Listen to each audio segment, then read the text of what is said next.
Hi, everyone. Gregory says to speak louder. He's going to regret that. Okay. Welcome to Canada Movie TV Hosers. I'm one of your hosts, Christine, and this is Gregory, my husband, who's the co-host. And of course, we have the loveliest fluffy kitty. Oh, she ran away already. Who's having a bit of a day. She had a fight with her sister. She saw a bug. It's been interesting. Anyway, welcome to our show where we talk about movies, TV, books, things in pop culture. And we'd love you to comment on anything that we're talking about and send us ideas as well. And there's going to be information down below. So What's next on our show? Well, breaking down today's show, we're reviewing Loki Season 2 trailer. It's the second trailer, actually, for it. We're going to be reviewing a new movie that we saw yesterday, The Nun 2, Electric Boogaloo. We're going to review the new Part 5 for Disenchantment that just came out last week. So we've been binging that and getting through some of the previous episodes of that show. Star Wars Ahsoka, Episode 4, spoiler review. Futurama, Season 11, Episode 7, also a spoiler review for this week. And I'm going to do another recap from the couple of the previous seasons. Then I'm going to go into a book review, Star Wars Thrawn Alliances, that I finished. We'll do some more Star Trek Voyager talk. And then we got The Power of Family, Part 3, where I'm reviewing Fast and the Furious number 3. Tarantino Unchained, Part 6, we're reviewing Death Proof. And then I got a whole bunch of comments at the end. And also there's a surprise. We got a special Secret Invasion minigame that we're going to do for everyone. We got a new trailer for Loki Season 2. So this is the second trailer they've released for this now. And they're still committed to this date, October 6th. What'd you think of this new trailer we just got yesterday? To me, it's just so much like Doctor Who. Mm-hmm. That's what I'm getting from it. And even the show itself was a lot of Doctor Who type stuff. Mm-hmm. Anyway, I'm seeing like Doctor Who kind of vibes.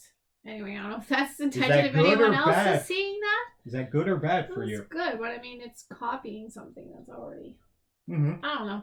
Anyway, we'll see. We see Ms. Minutes in it for a minute. We see a bunch of people. I don't know who they are. Owen Wilson's in the trailer a lot there. Jonathan Majors is in the trailer a little bit. He's in it. So there's still his own personal drama going on. If he's going to still continue to be Kang or not depends on what happens in the American legal system. Other than that, I'm not going to comment on that. Tom Hiddleston's in it a lot. Of course, it's his show. But also we got Sophia DiMartino, who plays Sylvie. That's the female variant of Loki. Mm-hmm. So she's in it quite a bit. Owen Wilson's in the trailer quite a bit. I don't remember some of the other people, but the trailer looks good. Trailer's quite interesting. Yeah. But, right now Marvel's not in a good position, right? I did like the show. I'll have to watch it again now to remember everything happened. But when I watched it at the time, too, I thought there's a lot of stuff from like a Doctor Who type of story. Yeah. And this, especially this trailer, really made me think of Doctor Who. He's got people. He's got traveling compartments. He's got a second version of himself that's a woman. It's just okay. We also saw what's his name again? The guy from Everything Everywhere All at Once. He's in this trailer as well. I can't remember how to pronounce the actor's name, but I'll look it up there. So we see him because he's new in this. Okay. The Time Police and all that kind of business. Yeah, the TVA. Uh-huh. Kai-Hu Kwan. Okay? He was in Everything Everywhere All at Once. He's short round, remember? Oh, you gotta remember that guy's name. So he's in the trailer again. We see more of the time slipping, which they named in the last trailer. Because Loki, the first season, it was all about the variant of him from Endgame. So right. Because this gets really inside baseball here. Confusing. So you got a variant of Loki that didn't die. Yes. And so, because of this alternate timeline they created from Endgame, and so now he's goes through his own adventure in the first one. He teams up with his variant from another timeline, Sylvie, and they end up going after Kang, but he's not Kang the Conqueror that time. He's just keeping all the time streams together as one. And so Sylvie kills him, and then they all just branch off. So they got multiple timelines, and I guess this is the multiverse because... So that's why this is the multiverse saga in the MCU, which people aren't enjoying. It gets really confusing. It's sort of like the X-Men and all their time travel and all that business, which I never like. I remember we enjoyed the first season of Loki. We did like it. But with the state of the MCU right now, I'm not really saying I'm eagerly anticipating this.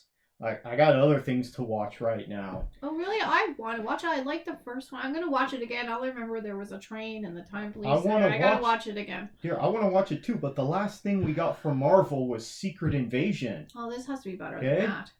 And before that, we got Guardians of the Galaxy Volume 3, which was great. But before that, we got Quantumania, which wasn't that great. Quantumania wasn't that great, but it wasn't like Secret Invasion. Okay. Anyway, I'm excited about it. In terms of this trailer, though... Some of the dialogue that was in it, there wasn't a lot of dialogue in it, but some of the dialogues, immediately I saw it being memed, okay? So Sylvie saying everything's turned to shit, fans are going to be using that online to meme it, okay? Just be like, oh, another Marvel property came out, everything's turned to shit. I don't see those kind of memes, but... I see that happening, and that, oh, here we go again. I don't know, it's kind of like Kevin Feige's putting messages to the audience in here saying like, yeah, don't take it so seriously. Everything's turned to shit, but here we go again. We're going to try again. Maybe that's just me. Some weird dialogue in this, I found. It's more just like flashes of things. It doesn't really stay on any scene for more than like 10 seconds. So we don't know what's going to happen here. I think it looks great. I'm excited about it. We know a little bit from the end of season 1. When he came back and he met Owen Wilson, he didn't know who he was. He was in another time. That's confusing. Was it another timeline? Yeah. So he doesn't know him, and then Kang's there on the statue who wasn't there before. Right.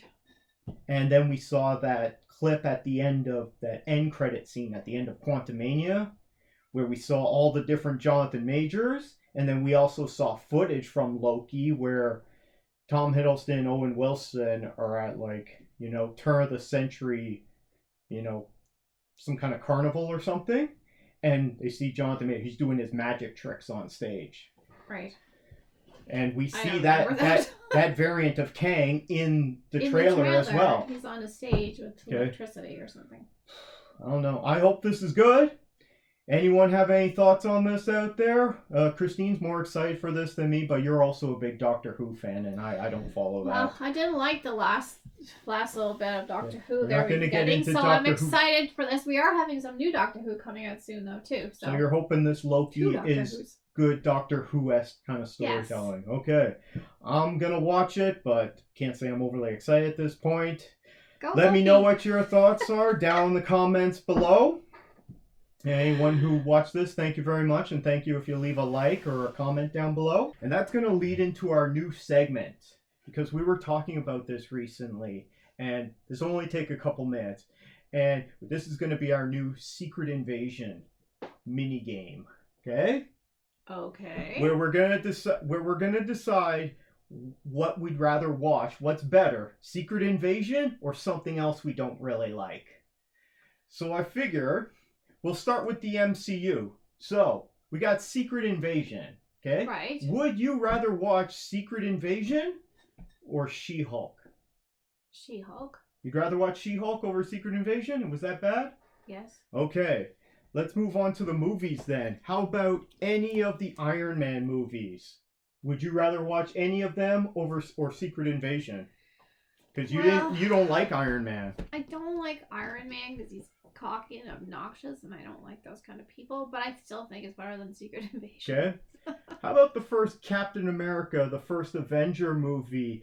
I didn't really appreciate this one as much, and you didn't like it either when you first started. I think I understand why. One, it's Joe Johnston, and it's not very funny. People have made that complaint, but here's the thing. We're not American, and this movie is very a lot of American symbolism. American bullshit.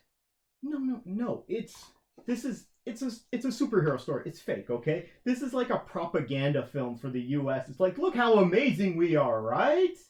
Okay? Yeah. Anyway, so it's very geared towards Americans, so it didn't speak to us that much, right? I really didn't like it and I had to stop watching it. Would you rather watch this or Secret Invasion? Secret Invasion. You'd rather watch Secret Invasion over this? Considering that I stopped watching that halfway through. Ouch! So this is worse in the MCU than Secret Invasion. Oh my goodness. We got our first one. I would rather watch this over Secret Invasion myself. That guy, I just couldn't take that. That's Hugo Weaving. I know, I didn't Oh my goodness. You got something on your MCU list that's worse than Secret Invasion. Jeez.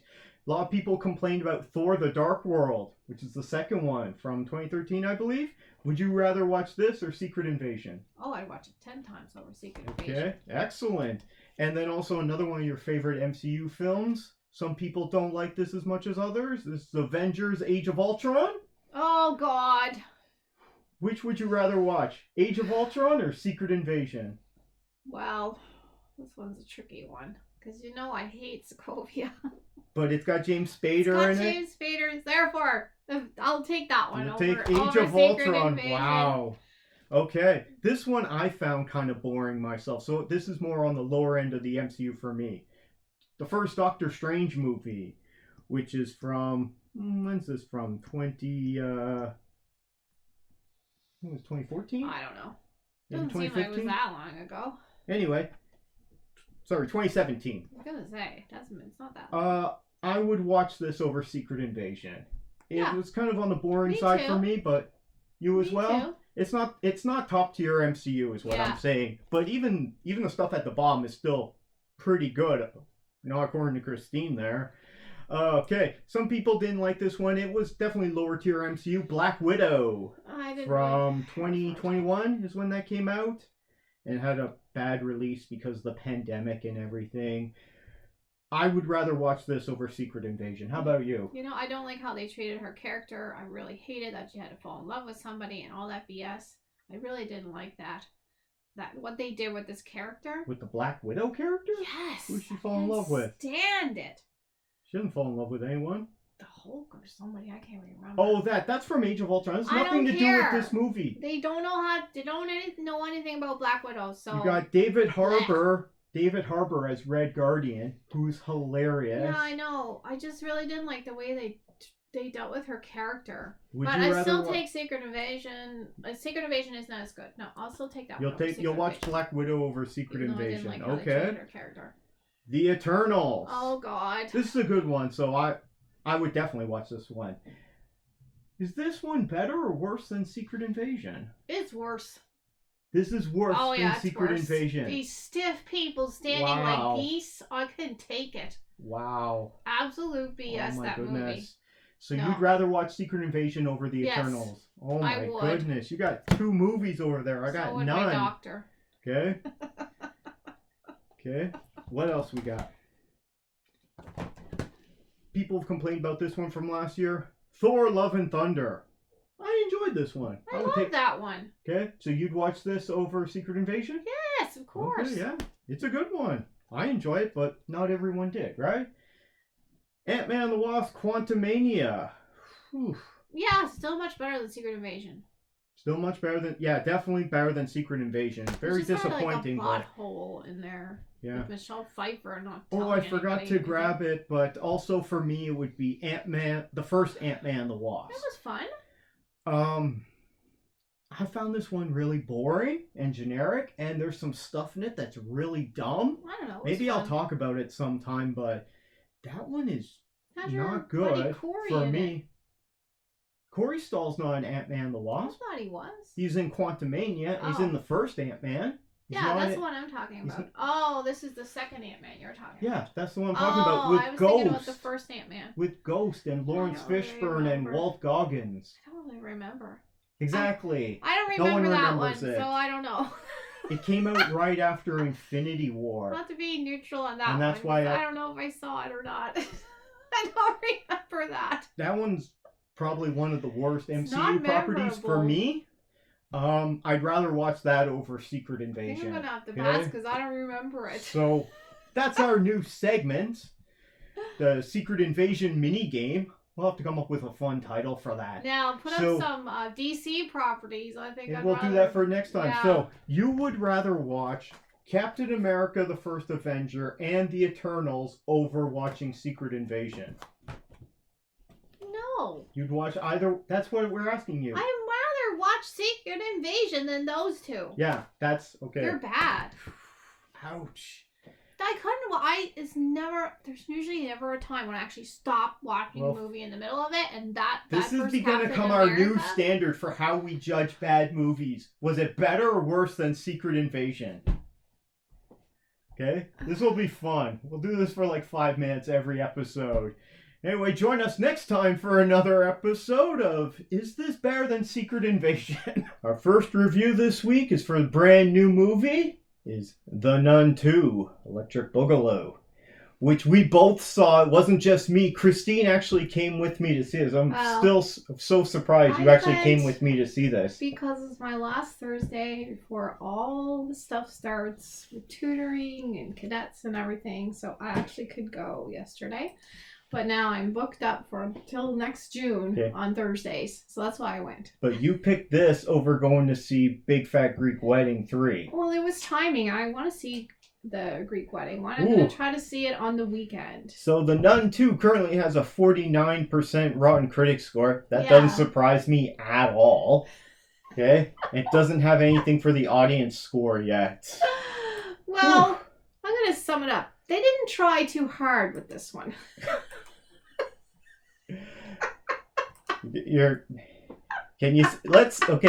We'll do spoiler free, and then afterwards there's a couple small things I want to spoil, okay? But this is going to be spoiler free. So tell us what the story was roughly, and what you liked about it without spoiling things, please. A group of women get together and they do some urban gardening. They plant tomatoes and have a nice goat.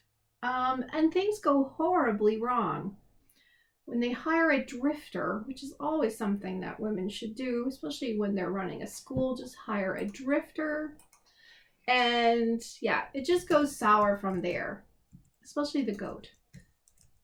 That's all I can say. And maybe don't set up a school in an abandoned, bombed out building. That's also good advice as well. You set this up very well. It's the 50s. It's just dumb. This is in France, mostly. Sort of. It's back and forth. It's a bit confusing. This is post-Second World War, and apparently it's after the first Nun movie. It's supposed to be 56. But things weren't good in Europe. I mean... It's really post. They should at least have, cleaned up the charred third floor. But of course, they hired a drifter as their handyman. He's not very good at his job. He mostly just stands around drooling. So... what do you expect?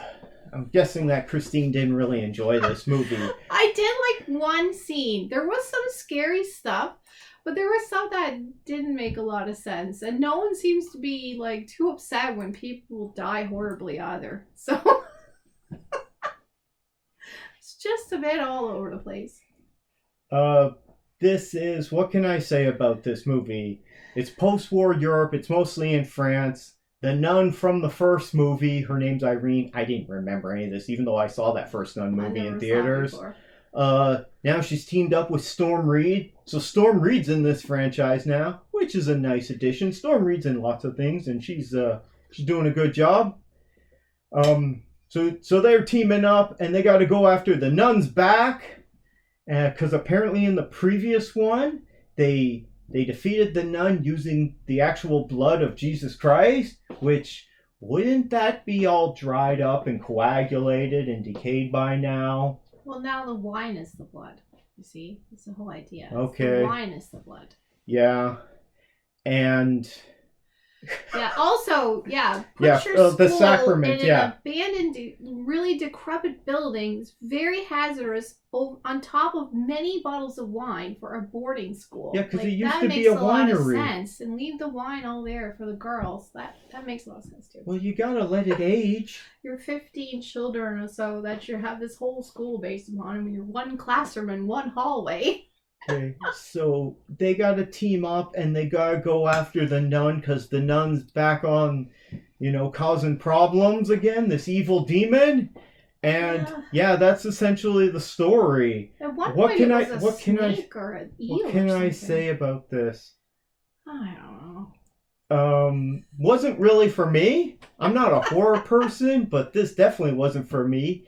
In the first 15 minutes I found, it's not a spoiler, but in the first 15 minutes they kept trying to scare everyone with jump scares. There's multiple jump scares within the first 10-15 minutes. And I'm sitting there thinking, that's not how you make a scary movie. You don't want to just keep trying to get jump scares all the time. You got to build up tension, and it's got to be creepy. And I like the first couple of minutes, but then it's just like... First couple of minutes were good, then it went off the cliff. Yeah. And I also we see in the trailer, the scene with the magazines. I thought that was fabulous, and that's in the trailer. That was the only good thing about the movie. But it's all over the place, really. And let's just let two young girls go and do all this work. Well, I guess the men don't want to do it, right? Because they're in charge. They don't want to put themselves in danger. Just send them along. Well, it's the Catholic Church, right? Uh-huh. I mean... It was believable. There's a lot of movies about the Catholic Church. I don't think Catholics are going to like this. It didn't... Yeah, they're not going to like this. It was very sacrilegious. And I thought maybe they would try to save the nun. Maybe the nun, she was a nun. Maybe she has some goodness in her. I don't know. She's evil.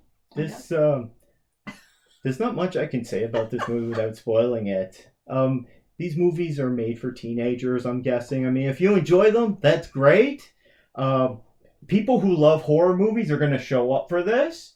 We're not the target audience for this.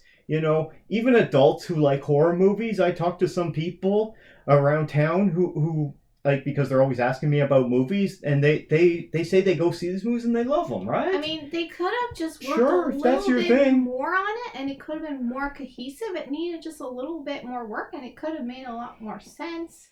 Kind of jumped all around at first. I don't know. It just they didn't try very hard. Oh well. What rating would you give this? I really like the magazine scene. I really like the scene with the nun in the wall. I thought some of those, and the first couple of minutes with the kid and the wine, I thought those were really good. So for that, I'll give it a 55. 55, okay. Yeah. On the internet ratings, I give this a worst movie ever. Jeez, this wasn't good. No, they didn't try. Okay. Is this movie better or worse than Secret Invasion for you? I would say it's better than Secret Invasion because it's way shorter. Yeah, it's shorter. It's way shorter. Secret Invasion was way worse than this. I still thought it had some good parts. Because this was only an hour and 50 minutes. Okay. Spoilers. I'm going to put up the warning. I just want to spoil a couple of small things, okay? I'm not going to spoil everything. So there's a really funny moment. There's a couple of funny moments in this movie, although some aren't supposed to be funny. But there's a great funny moment in the middle with the nuns and the cab. Okay, and I thought that was hilarious. Think that was that funny. Okay, the nuns just steal this lady's cab in France, and they're just like, "Oh, we're nuns. Thank you very much," and they just take her cab, so they get away with it. I like the attitude of the kid in the beginning, and there was a couple of funny things, but there's at one point in this movie there is a goat demon, and you don't really see it, but you get a couple glimpses of it barely, and it looked ridiculous. As soon as I saw that thing's face, I couldn't help myself. Yeah. I started laughing. Instead, this looks ridiculous. They should have just used the cloven hoof burned into the floor. Like, seriously, and they got a guy in a goat suit. Okay, and I guess, oh man, I don't know. They could have used a little bit better production values there. The window thing was neat with the goat. I mean, but. Then what happened in the end was stupid with the goat. Anyway, again, so really, and I think I don't want to spoil anything. Satan's tomatoes at the end. Oh yeah, those tomatoes. Those are don't eat those. Those tomatoes are the devil. one and just like Okay. turn to smoke or something. This I is don't a movie know. that we would have more fun just kind of making fun of it. But, okay. Anyway, no more spoils on that. I'm not gonna... It's not much you can spoil for the movie, It had you know? some good Yeah. points, but then it had many not so good things. So, yeah. Try harder Okay. next time. Do you know... Now, this is actually from a few weeks ago, August 17th. The Guardian has an article on the Nun actress. Because she's the actress who plays the nun. Geez, she didn't have much to work with. Well, she's just meant there to embody the creepy. character, right? Bonnie Aarons. It came out back in August that she's suing Warner Brothers. Why? Because Warner Brothers has made merchandise on the nun, Okay. using her likeness. Oh, yes. So that it looks like her in the movie. And they make, and therefore she's supposed to get a cut of that every time they sell some of this merchandise. And her argument is that Warner Brothers is not being transparent with their sales figures and merchandising. So that she's saying they owe her money because they're using her likeness and they're just lying and saying, oh, we haven't sold that many, so you don't get anything. Oh, well, I mean, I think that's what some of the strike is about. It's not about merchandise, but about AI. So they would take her likeness and use it in the future in other films. This is the problem with the AI problem. This is what the actors are having issues with, not just in merchandise, but that's what this AI thing is about. They could take what she looks like in this movie and just use the AI to put her in all the other movies without her even doing it and getting away with it, you know? Yeah, so that's one of the things the strike is about. And you know what? Things aren't going well for the AMPTP lately. And good, because you know what? Fuck those studios. Their executives. They're just... I don't know. All the information that has come out that I've learned about how much profit their companies make and how much profit all their executives make, how much their pay packages are, and how little they're paying people. I have, I've made my stance clear that I support the unions and I support the workers, both the WGA and SAG-AFTRA. So I hope things go really badly for the AMPTP, which is the Alliance of Motion Picture and Television Producers. Okay. Well, regardless of that, the nun lady is very scary. So I'll give her that. I don't think she says much. Anyway, I didn't understand the thing. I didn't mention this back in August. I didn't mention this news back in August because I figured it's not really something... We don't cover a lot of news, but since we went and saw this movie... So that's our thoughts on The Nun 2, Cruise Control. Let us know what you think of The Nun 2. Did you like it? Are you a big fan of this stuff? And, if you loved it, great. I don't want to take that away from you or anyone. Let us know down in the comments below, please, and feel free to subscribe for more content. Now we're going to go into talking about Disenchantment. So Part 5 just came out on Netflix last Friday on the 1st. Yes. And I was still watching Futurama. And then I watched Part 4 of Disenchantment before watching Part 5. And man, this show is difficult to keep up with and it's perfect for Netflix because they drop it all at once. You binge it to watch it as fast as possible so you can be part of the conversation. Then, because you binged it, you immediately forget it. And then they keep coming out with these parts. This show is not a sitcom. In fact, I wouldn't even classify it as a comedy. This is a funny action adventure fantasy. Okay. It's with comedy in it, but it's not straight up comedy. Well, I started watching it when I left on vacation. I downloaded it to watch on the ferry since there's no internet or television or anything there. So I started watching it then. So it was perfect for me. Yeah, because you just finished it today. You've watched it all in sequence. But since I started watching this back, I think when it came out in 2018, I can't remember a lot of the parts. I can remember the first 2 parts very well.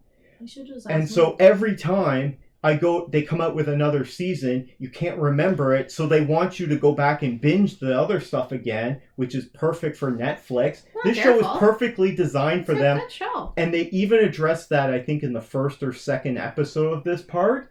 that people can't remember, and it takes so long for these animation parts to come out. And Dagmar's like, I don't care.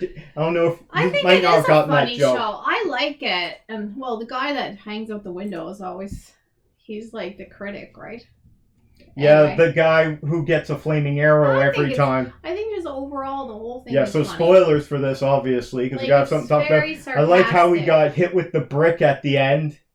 Yeah, you that's know who's... a spoiler. I know what No, brick we're is. spoiling this. Yeah. Oh, okay, yeah. We're spoiling it? And it's because God dropped it earlier, he dropped the brick. Yeah, we have to have something to talk about. Okay. What'd you think about the reveal about God? Yeah, so he's like a steampunk god or something in the end? Well, he's powered by a light bulb. He's like one of those steampunk robot guys, almost. Yeah, one of the little robots there, Alva's robots. I like the show. I think it is funny. I enjoy it. It's just so many people got to rule Dreamland in the show, and in the end, a character that just sort of started to emerge, I think last season. This season, she became the leader of Dreamland, the Mop Girl, which we didn't see that much until recently. Anyway, I thought it was cute, and everyone comes back from the dead. You don't die very long in Dreamland, that's for sure. Yeah, this is a world where resurrection, coming back from the dead, is possible. It's rare, but not in Dreamland. You might not be quite the same, but still, you do come back. So this show, to me, the way I look at it is, this is a fun adventure fantasy epic, and it's all done in 50, 20-minute chapters.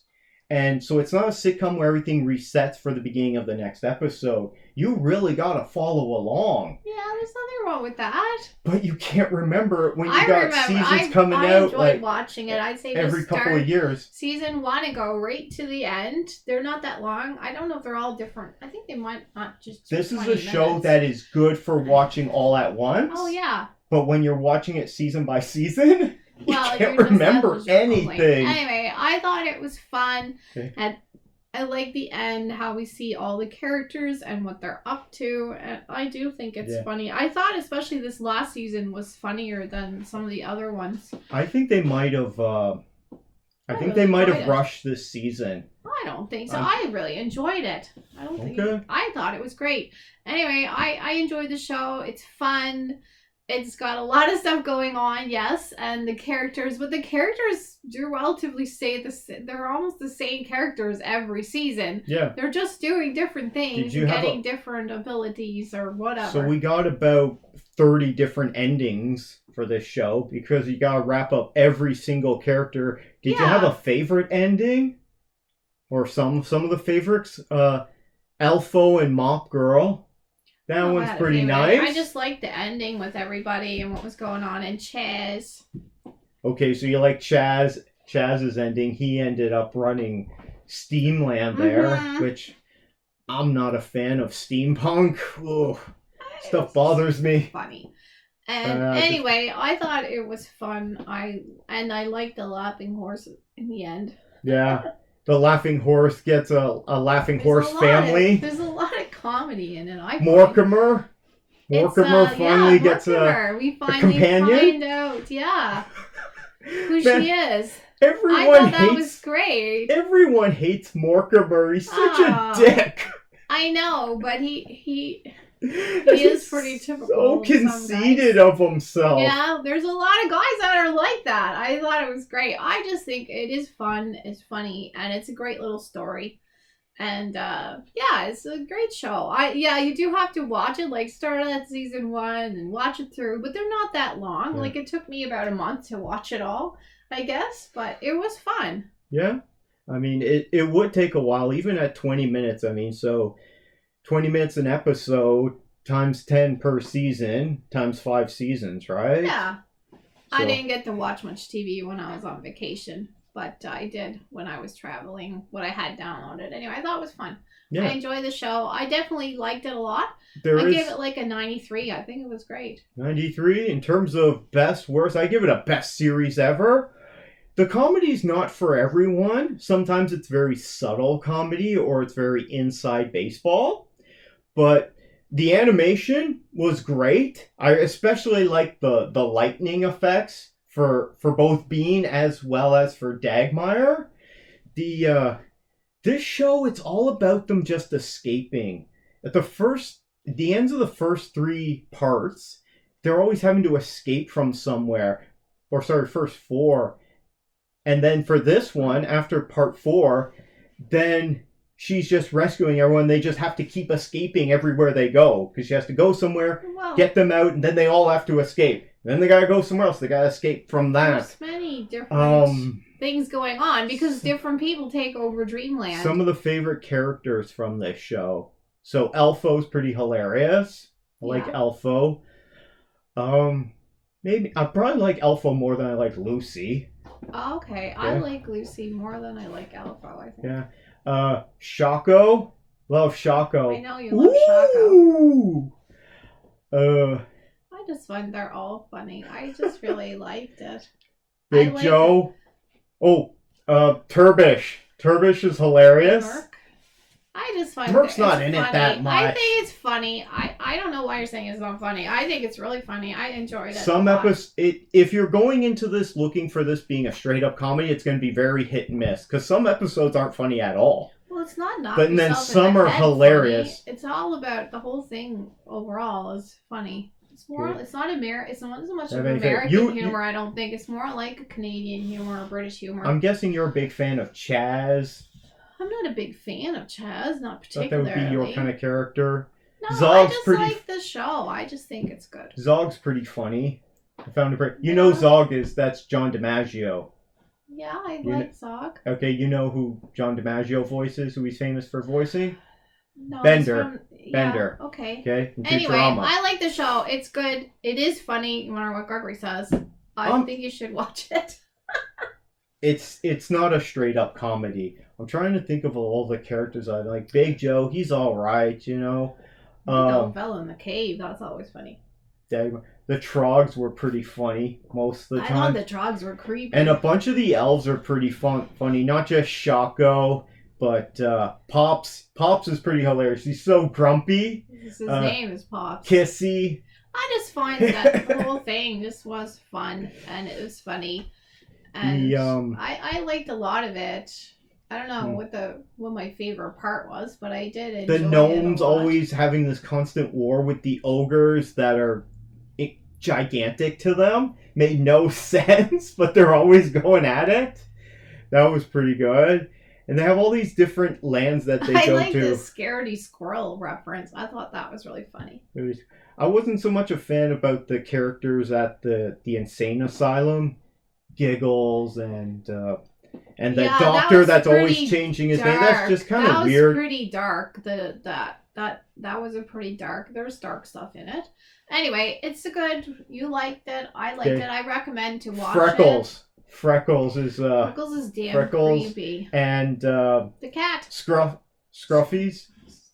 No, not Scruffy. I'm thinking. What was that other cat's name there? Something like Scruffles. His name is Scruffles, Scrabbles, something like that. And God was funny, and I liked. Okay. Yeah, I just liked that. I thought it was funny. Phil LaMarr as God is great, and that's the only voice he does. He's a very famous voice actor. He does multiple voices, but he's also Hermes in Futurama. I just thought he did a great job as God, and that was good. I liked all the characters. I bet you're a big fan of Jerry. I like Jerry. Yeah. Okay.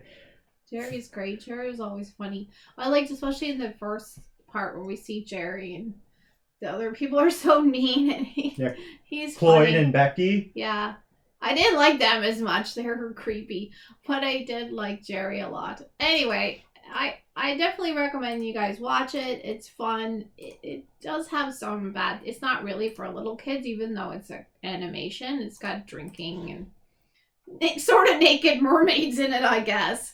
But it's got a lot of butts in it. Kind of just... It's not really for... It's animated nudity, kids. But that's it. It's not really for kids, but it's just fun. Anyway, that's my thing. Yeah. Overall, good series, yes. I would say. But It's something I'm going to have to go back and rewatch in its entirety sometime. I think I liked it a lot better than you liked it. Probably because you just watched it all as 50 chapters, and for me it's been going up one per year for the last 5 years. I liked it. Anyway. Okay. So let us know what your thoughts are for Disenchantment, which is on Netflix. Has anyone else been watching it? I think they probably had it cut short, and so that's why they rushed the ending for this part. I think they probably had plans to go longer. That's my thoughts. Rushed. I thought it was What do you fun. think? Let us know down in the comments below. Thanks for checking this out, and to anyone who leaves us a like, we appreciate that. Well, we got another new Ahsoka episode out this week, Part 4, Fallen Jedi. I'm not sure I get why it's called Fallen Jedi. Was it focusing on one of the Fallen Jedi? We learn a little bit about... Actually, no, we don't even really learn much about Baylan. I don't even know what's going on with this guy. So, the episode... spoilers. I'm going to put up the warning.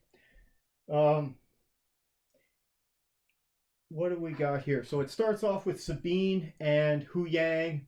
They're working away on the ship because they got to make repairs after they got blown out of space and then had to make an emergency landing in the forest to hide after avoiding the space whales last episode.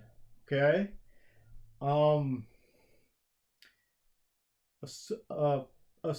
says something to Sabine when she's on the stairs to the fighter or the ramp.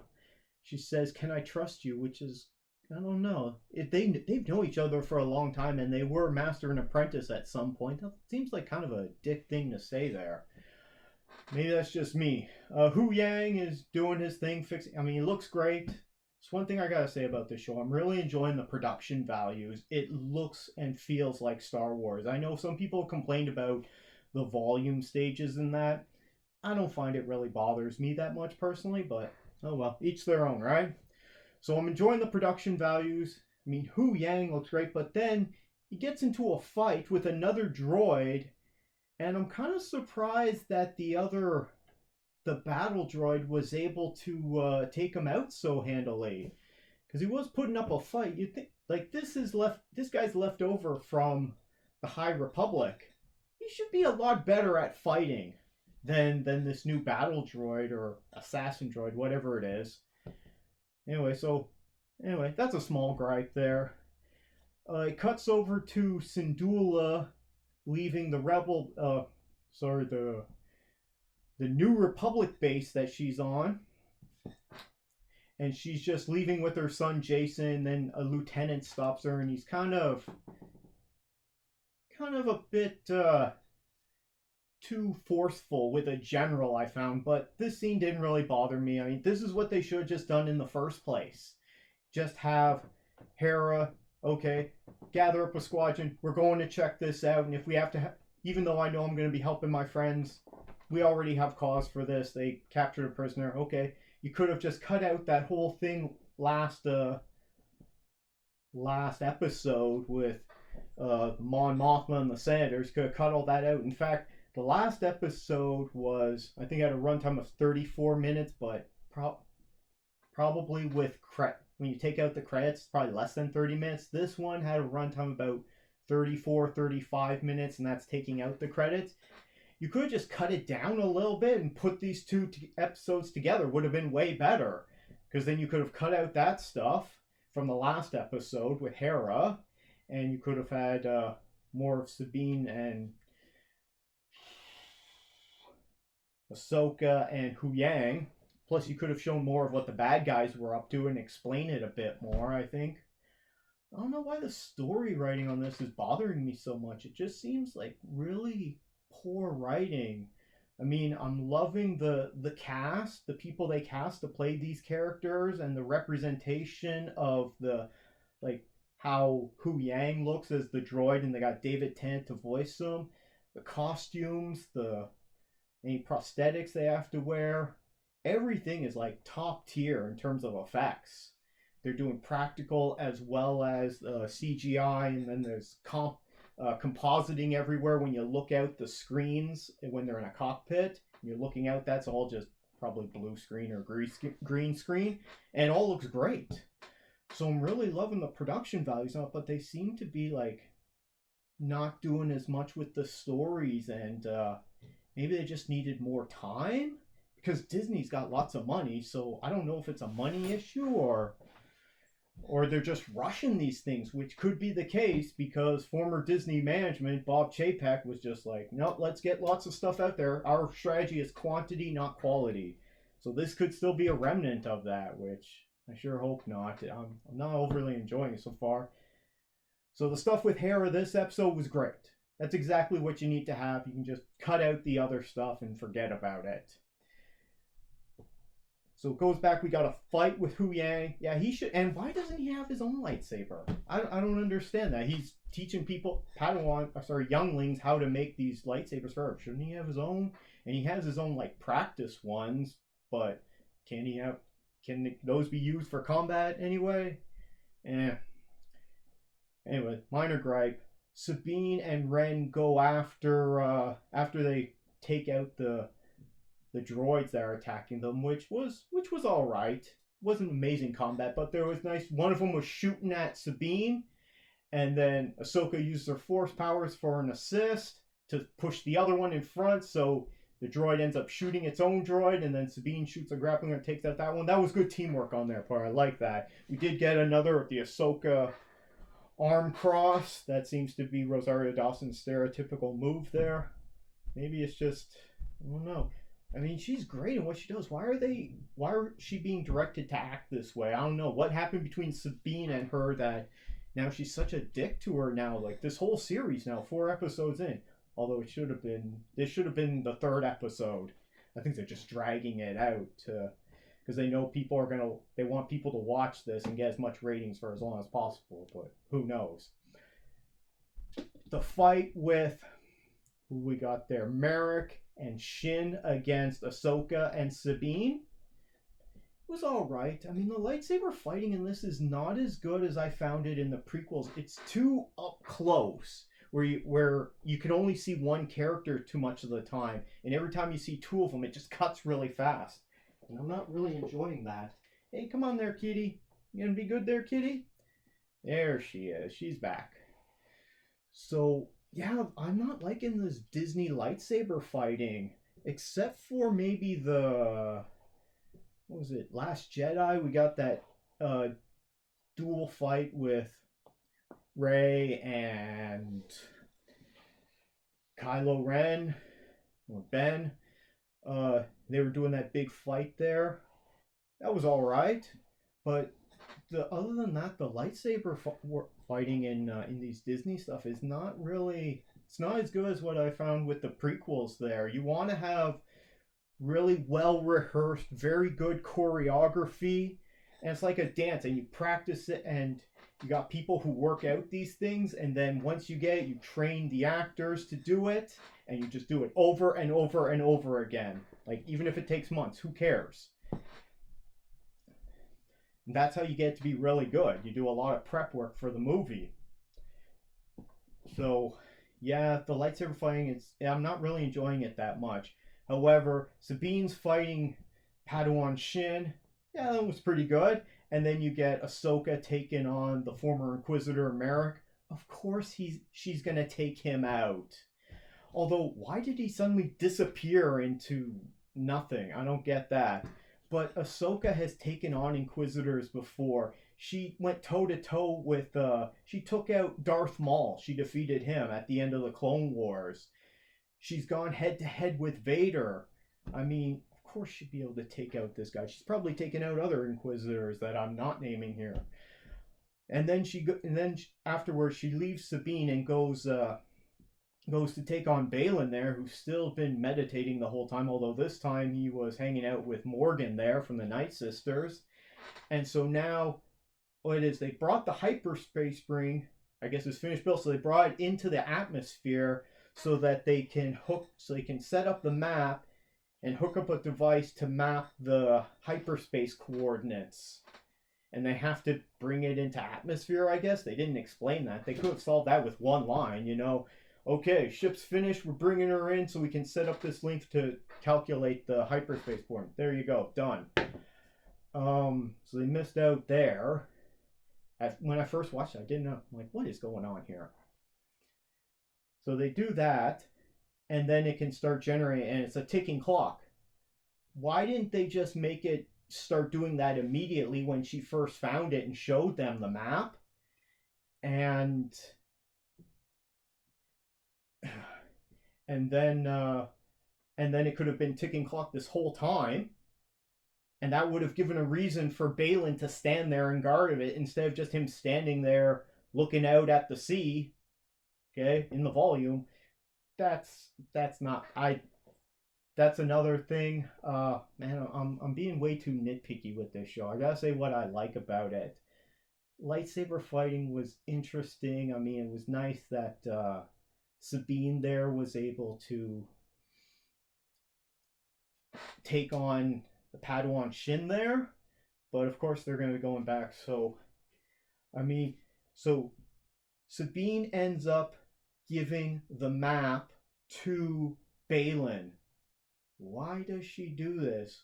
The whole time I'm like, as soon as she gets it, and then she's pointing her gun at it, I'm like, why not just run?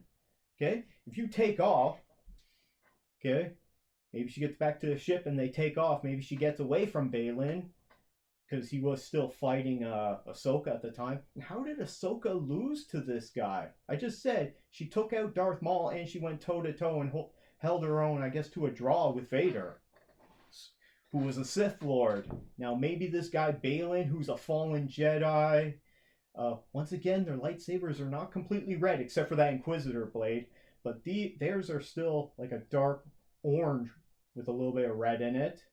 So maybe he has more power because of he's getting the dark side of the Force. Does that give him more power? Because that's how it works with the Sith, and that's why they're so powerful, and that's also why there's only 2 of them.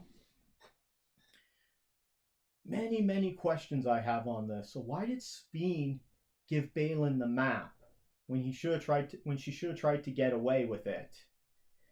Also, it's not the best storytelling when you got, like, whoever's going to get Ezra Bridger and Thrawn in this other galaxy, they're going to have to be on that hyperspace ring. So they're not. So if whoever gets away in it, okay, anyone who's left behind, they're just going to be sitting around waiting, because they don't have a giant hyperspace ring like that unless you can get there. Maybe they'll be able to get there if they had the hyperspace coordinates, but maybe it would just take a lot longer. I don't know. Once again, more questions. I like that Hera decided to take charge, and this is what we're doing now. And we get to see Mr. Kim again, so he's back.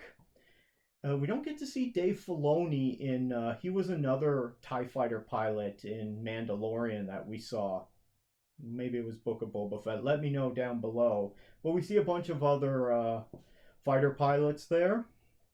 And so they get the Ghost and Chopper's there and Jason. They all go to check it out. Interesting fact, though, the voice of Chopper, all his little and sometimes you can make him out saying things. That's Dave Filoni doing that voice usually. So we still haven't seen any Thrawn so far, and we're halfway through this series. We've seen Ezra Bridger, but it was the recording of him in the past, and that would have been 10 years ago. Does anyone know the exact timeline? I'm pretty sure it was about 10 years ago. Anyway, so the Eye of Sion takes off, and Ahsoka, who falls off the cliff, was that really a defeat? She falls off the cliff and ends up back in, the weird Force space time continuum. It's kind of like a purgatory, I guess, because there's nothing going on there and you can only just see things. It's called, apparently, the World Between Worlds. It's the first time I've heard that. It's from the end of Rebels, when they did kind of a time travel thing through this weird purgatory, this Star Wars purgatory. How did she get back in there? Did she fall into the water and the shock put her back there? Okay. Last time they had to unlock this huge this temple with these gods, and anyway, you saw Rebels. If not, check it out, because Rebels is really good show. And then we see Anakin Skywalker there. So Hayden Christensen's back. good that he keeps coming back and that they keep bringing him back. You know, he deserves to get some. Well, it is nice that he's getting some work. You know, he hasn't been in that much outside of Star Wars. He had a few things back when he first got cast in Star Wars, and they weren't very good. What was it? Jumper, and he was in some other things that weren't that great. A couple of years back before the pandemic, he was in some rom-com movie that was actually pretty good. What else we got there? Anyway, so he shows up. That's supposed to be the big surprise to break the internet this week, although his name's on the cast list. We knew he was coming anyway. So that's not really a shock to me. It's just, okay, this is how they're bringing him back. And I'm fine with it. Always like to see more of that character. This episode was better than episode 3, but I'm still not loving it though. I'm hoping it gets better. It's just, I don't know. It's just not as good as I hoped it would be. It's not as good as Rebels. It's not as good as most of the Clone Wars seasons. Those first 2 seasons, don't bother with them. It's not as good as Andor. I mean, it's definitely better than Book of Boba Fett. Is it better or worse than Obi-Wan series? I don't know at this time.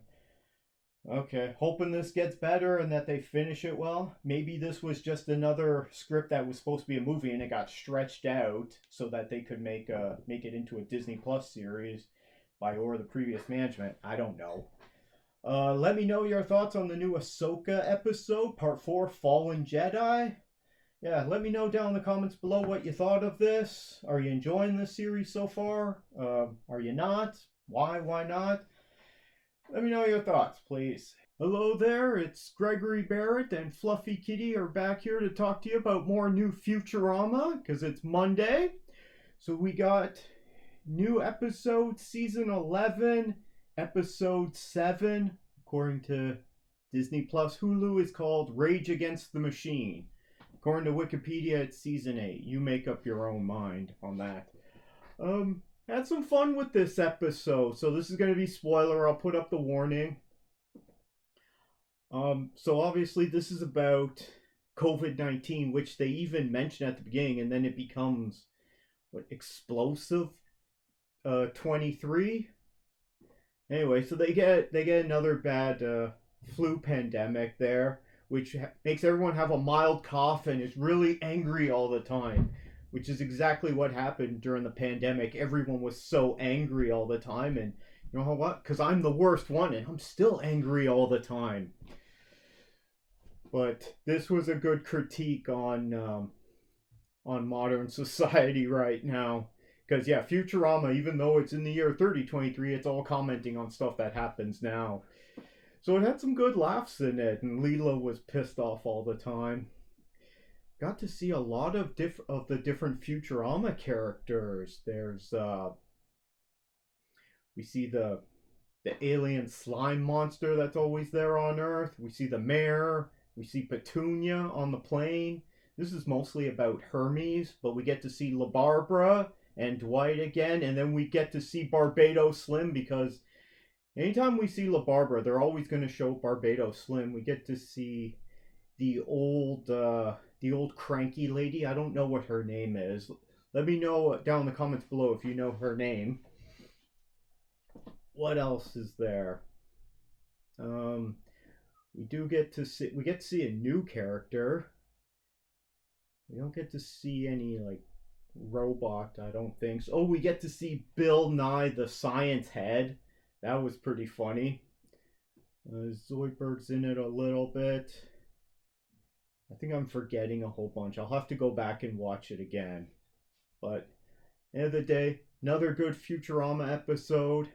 I like how it was critiquing how everyone was upset all the time, but they were still getting on planes and everything, and yeah, no one was wearing their mask right.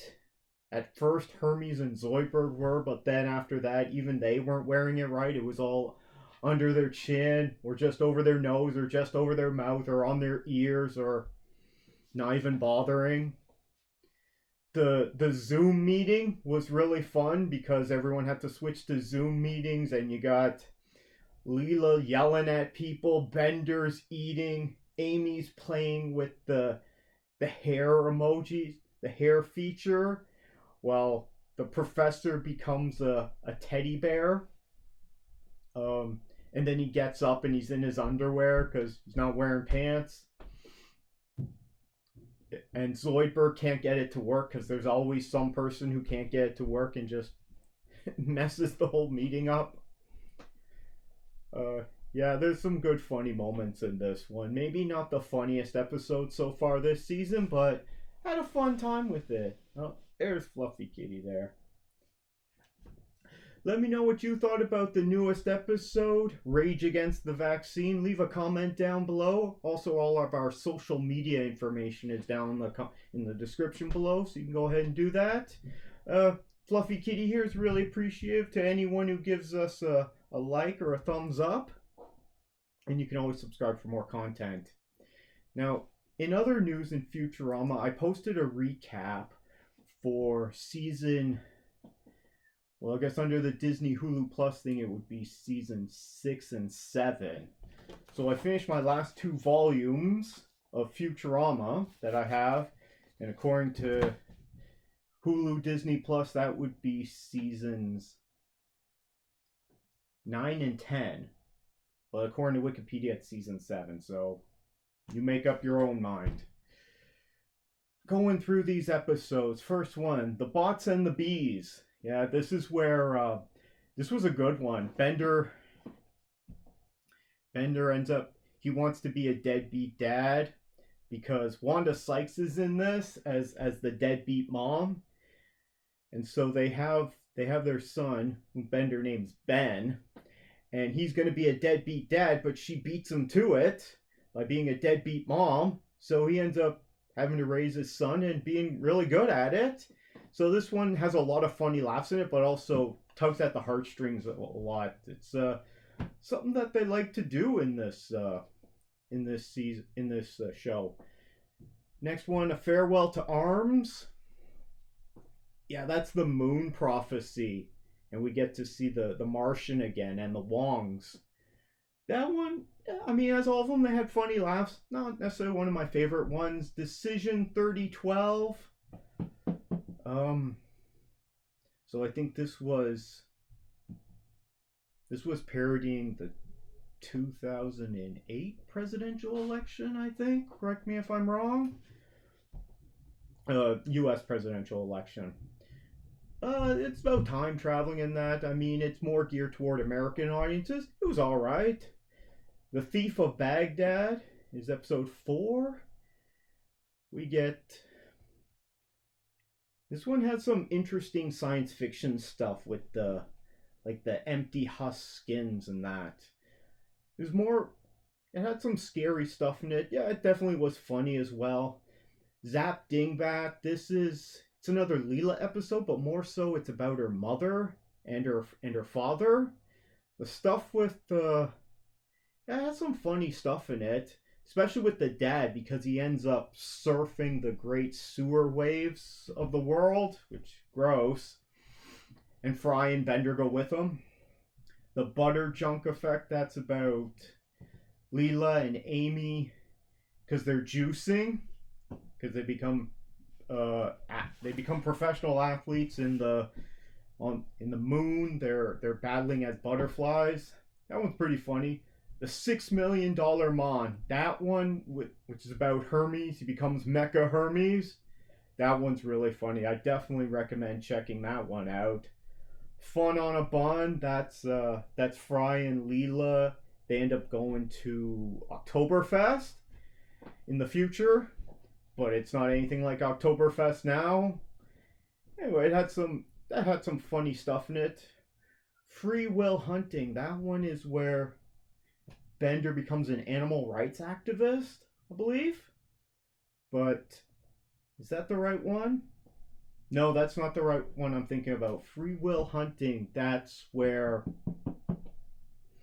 Bender is looking for free will. And he goes through all these different things, like one right after another. He he enrolls in college and then falls in with a bad crowd and then gets kicked out, and he's going to get a warning, but he drops out, and then he becomes addicted to vaping. Spark, yeah. Anyway, yeah, that one was pretty interesting. Near Death Wish, that's where we first see the professor's parents, Graham and Shabadoo. And Graham is voiced by Estelle Harris, who was Estelle Costanza in Seinfeld. Then 31st Century Fox, that's the one where Bender becomes an animal rights activist. There's some funny stuff in that, especially where he gets his horse. Viva Mars Vegas, that's a Zoidberg episode. It's got some good stuff in it. It's an Ocean 11's parody. Naturama, that one's interesting to watch, and it's fun, but I don't know about, it's not in continuity for the show. It's just kind of it's just their spin-off shows. They like to do what-if shows. So I don't find that it's that good for rewatching. I do enjoy the salmon episode, and the turtle one was okay. What was the last one? I can't remember. Let's see what we got here. Next season, 40% Lead Belly. What happens in that one? 40% Prisoner Transfer. Yeah, that one had some funny stuff in it at the beginning, but I didn't really care for much of that. 2D Blacktop. That's their Fast and Furious parody episode where the professor wants to go hot rodding and street racing. So he zoops up the Planet Express ship so he can go hot rodding and street racing.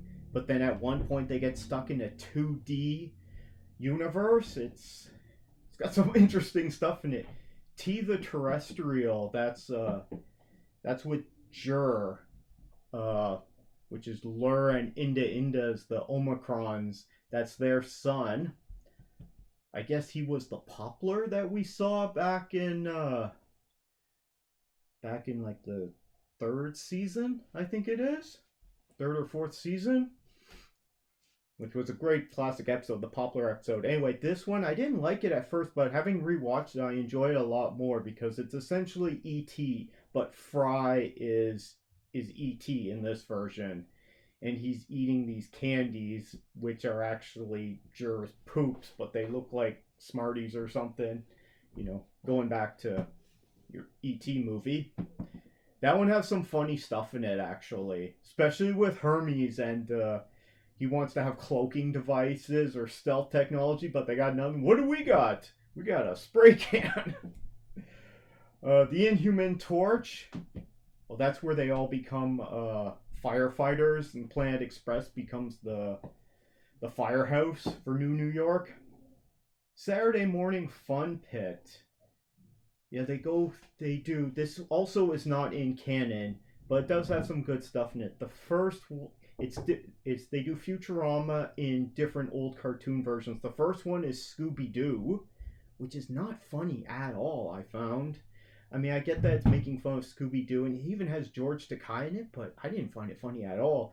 The next one is the Smurfs one. That one was hilarious. That one was really good. It was Smurfs as well as My Little Pony that they were parodying in that one, and that one was hilarious. And then the last one was G.I. Joe, and you had Nixon editing it, and that one had some good laughs in it too. Let's see. Next episode, Calculon 2.0. Yeah, they have to bring back Calculon because he died back in the Thief of Baghdad episode. So they gotta bring him back by getting his soul from the Robot Devil. Means they have to make a deal. And of course, the Robot Devil is happy too because he's sick of listening to Calculon and his constant talking and... What's he doing? Soliloquies. He's always doing a soliloquy to himself. Or just narrating his afterlife. Assy Come Home. Yeah, that one was pretty funny as well because Bender gets dismantled in that one. Leela and the Greenstock. Had some good laughs in it. It's a parody on Jack and the Beanstalk, the old fairy tale. What's the next one? Game of Tones. What is this one about there?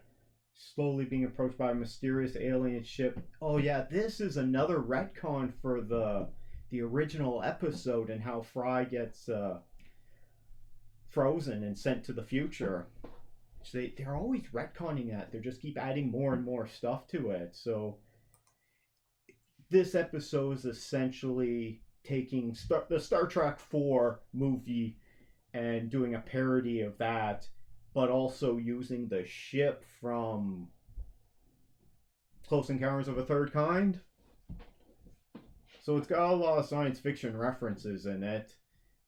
I didn't find it that funny. Murder on the Planet Express, which of course is a parody of Murder on the Orient Express. That movie came out a few years back, but it's based on an old Agatha Christie novel from, 80 years ago now?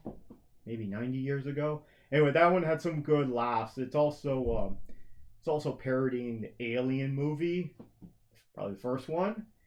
Yeah, some good laughs in that. Stench and Stenchability. That's mostly about Zoidberg, and it's kind of an emotional story where he meets because he can't find anyone. He can't find a girlfriend or anyone to put up with him because he looks awful and he smells terrible. Till he meets a woman. He meets Emilia Clarke in Futurama, and so it's a love story for them. But at the same, and I didn't find it funny at all. It's meant to be emotional. Meanwhile, the side story is with Bender entering the neighborhood tap dancing competition, and it's absolutely hilarious.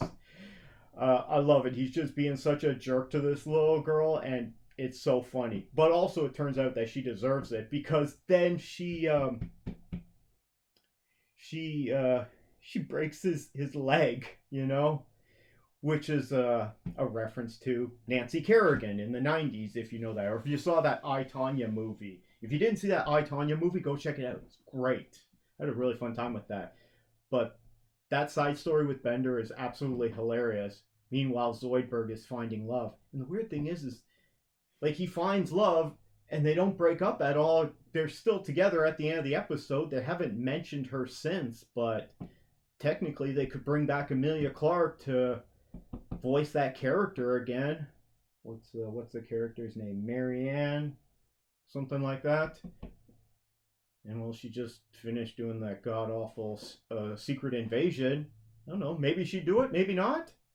And then you get the another series ending in the last episode. Meanwhile, which is all about time travel and this 10-second go back in time button, which I believe is a reference to the old, an old Battlestar Galactica episode, which then they also did in Galaxy Quest with the Omega 13 going back 13 seconds. Anyway, that episode had a lot of emotion and a lot of heart in it, If you're someone who gets emotional at some of these things, that one's one of the tearjerker episodes, which this show has been able to do. Oh well, I really enjoyed going back and watching these Comedy Central seasons, because the first 4 seasons from Fox I've seen so many times, and I do enjoy watching them. And then the movies I've also seen many, many times.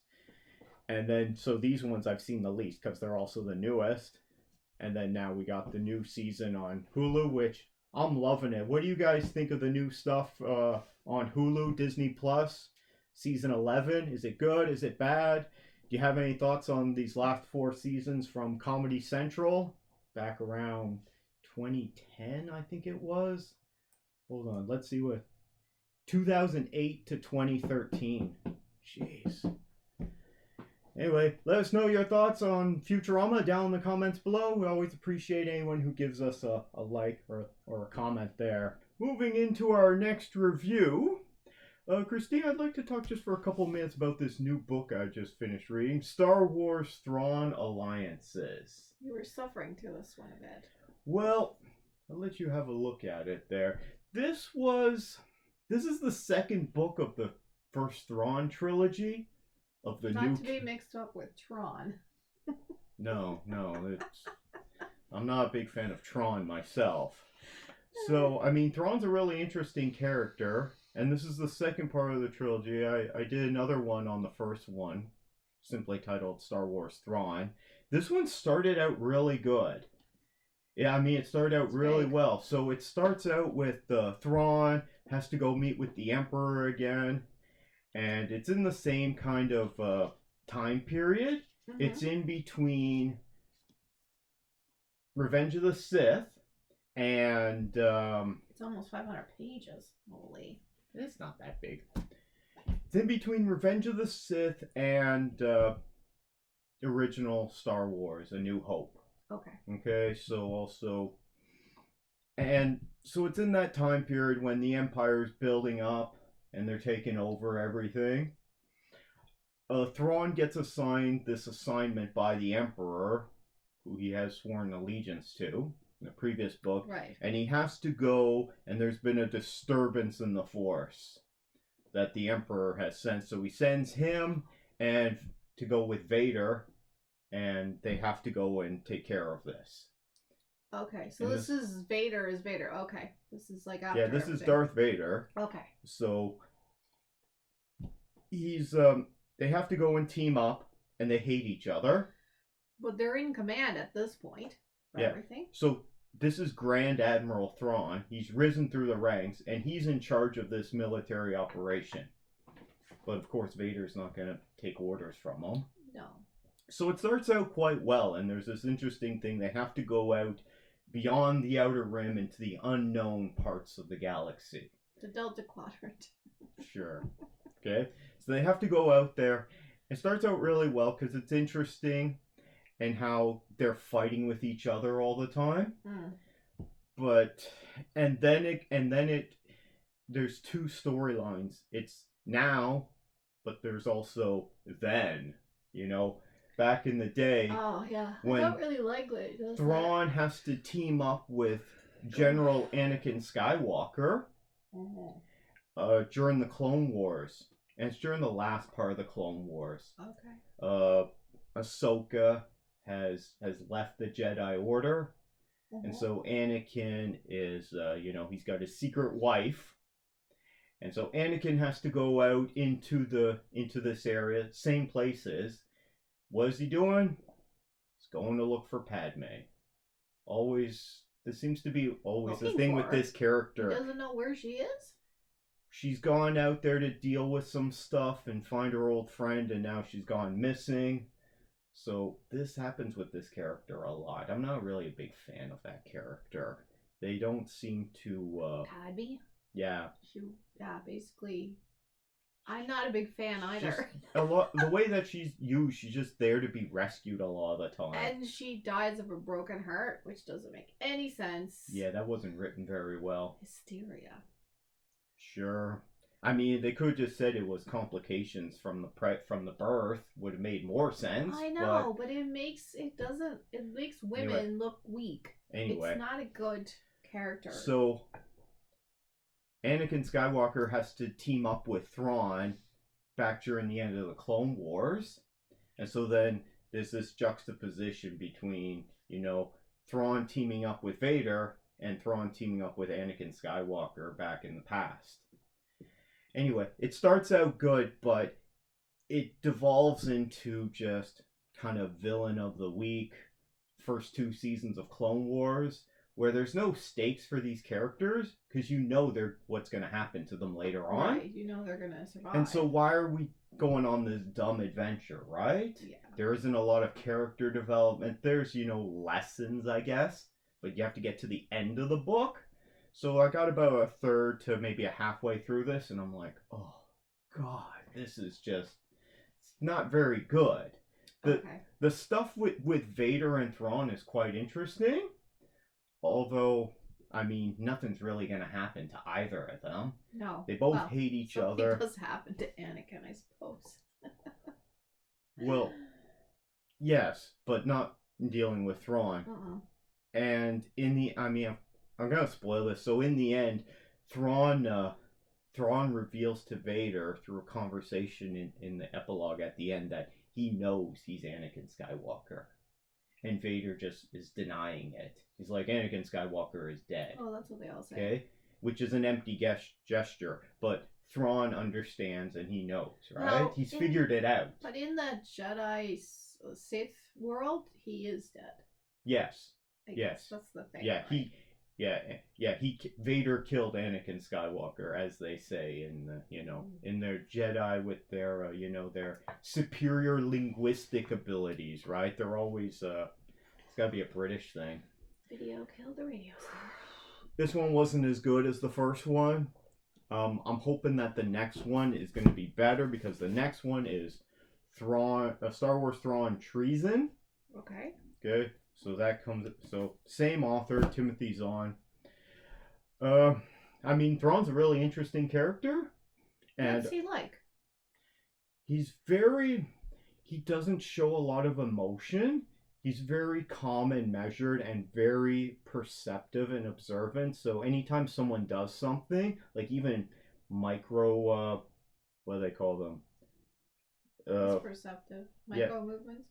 Yeah, micro movements. If you're emoting, even something very small, he'll pick up on it. Does he have the Force?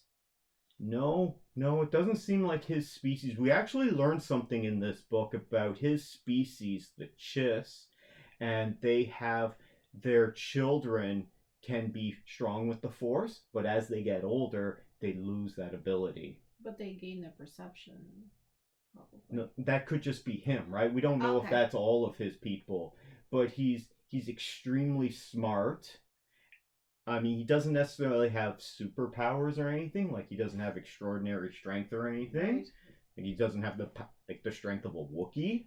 But it's his mind that makes him the most dangerous, right? Because he's able to figure things out before everyone else. Right. And that's what makes him really interesting. He's the mastermind villain.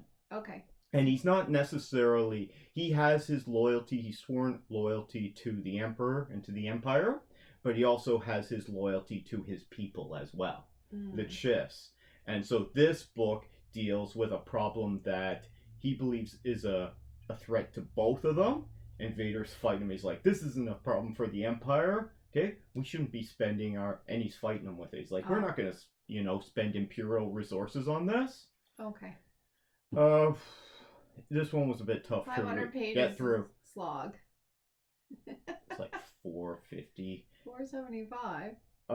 No, that's because it has at the end of all these things they put an excerpt from another Star Wars book. You want to it's like read these 20 pages and then go buy the book. They do that all of them. So I'm glad I read it. I don't think I'm going to be reading it anytime soon. I just wanted to mention that briefly. Now let's get into talking more Star Trek Voyager, because I know you love this show. Episode 23, season 2? Episode 23 is called The Thaw, and this features a big guest star. Okay? It is Michael McKean. Oh. It is the big guest star in this. Oh, and is he funny in it?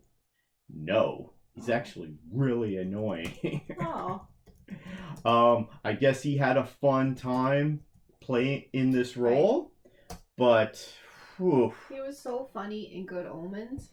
Or Bad Omens. It's called Bad Omens or Good Omens. Yeah. I don't remember. Here he is in this episode. Oh, yes, I do recall. Dressed up as this weird alien clown. Yes, I do. Okay, so this episode, it's I'm not going to tell you whether it's good or not. I'll tell you at the end. You decide. I do recall that image and it. Yeah. Yeah. So this would be, I guess, mostly a Harry Kim episode, but not really. It starts off Harry Kim's playing his clarinet. He's serenading someone with his clarinet. Who would he be serenading? I don't know. His good buddy Tom Paris. Not a girl. I guess he couldn't get one of the women on the ship to listen to him play his clarinet. The sisters have given up on him. So he's playing it for Paris. Meanwhile, the neighbor's banging on the wall. I really don't like clarinets that much. Who does? Who does? It's part of an orchestra. Any other instrument I kind of enjoy, like a flute or a saxophone, or a violin, or a an trumpet, alto sax, maybe. trumpet, trombone. Yeah, I'm not much a fan. I like him better than clarinet, though. Tuba is pretty annoying to listen to, or an oboe. Dude, oboes are nicer. I like oboes. Anyway, this is not what the episode's about, okay? It just goes to show he's playing this clarinet. Why Paris is there listening to it, who knows? Meanwhile, his neighbor's banging on the wall saying, knock off that racket. Right. But he has to practice because his mother wants him to practice while he's away. Even though they've been away. He didn't even bring it with him when he left. Isn't that the whole thing? I don't know. I don't know. I don't remember that. So this happens. Then they get called to the bridge. So stuff's happening, right? Right. So Voyager, Janeway is going along.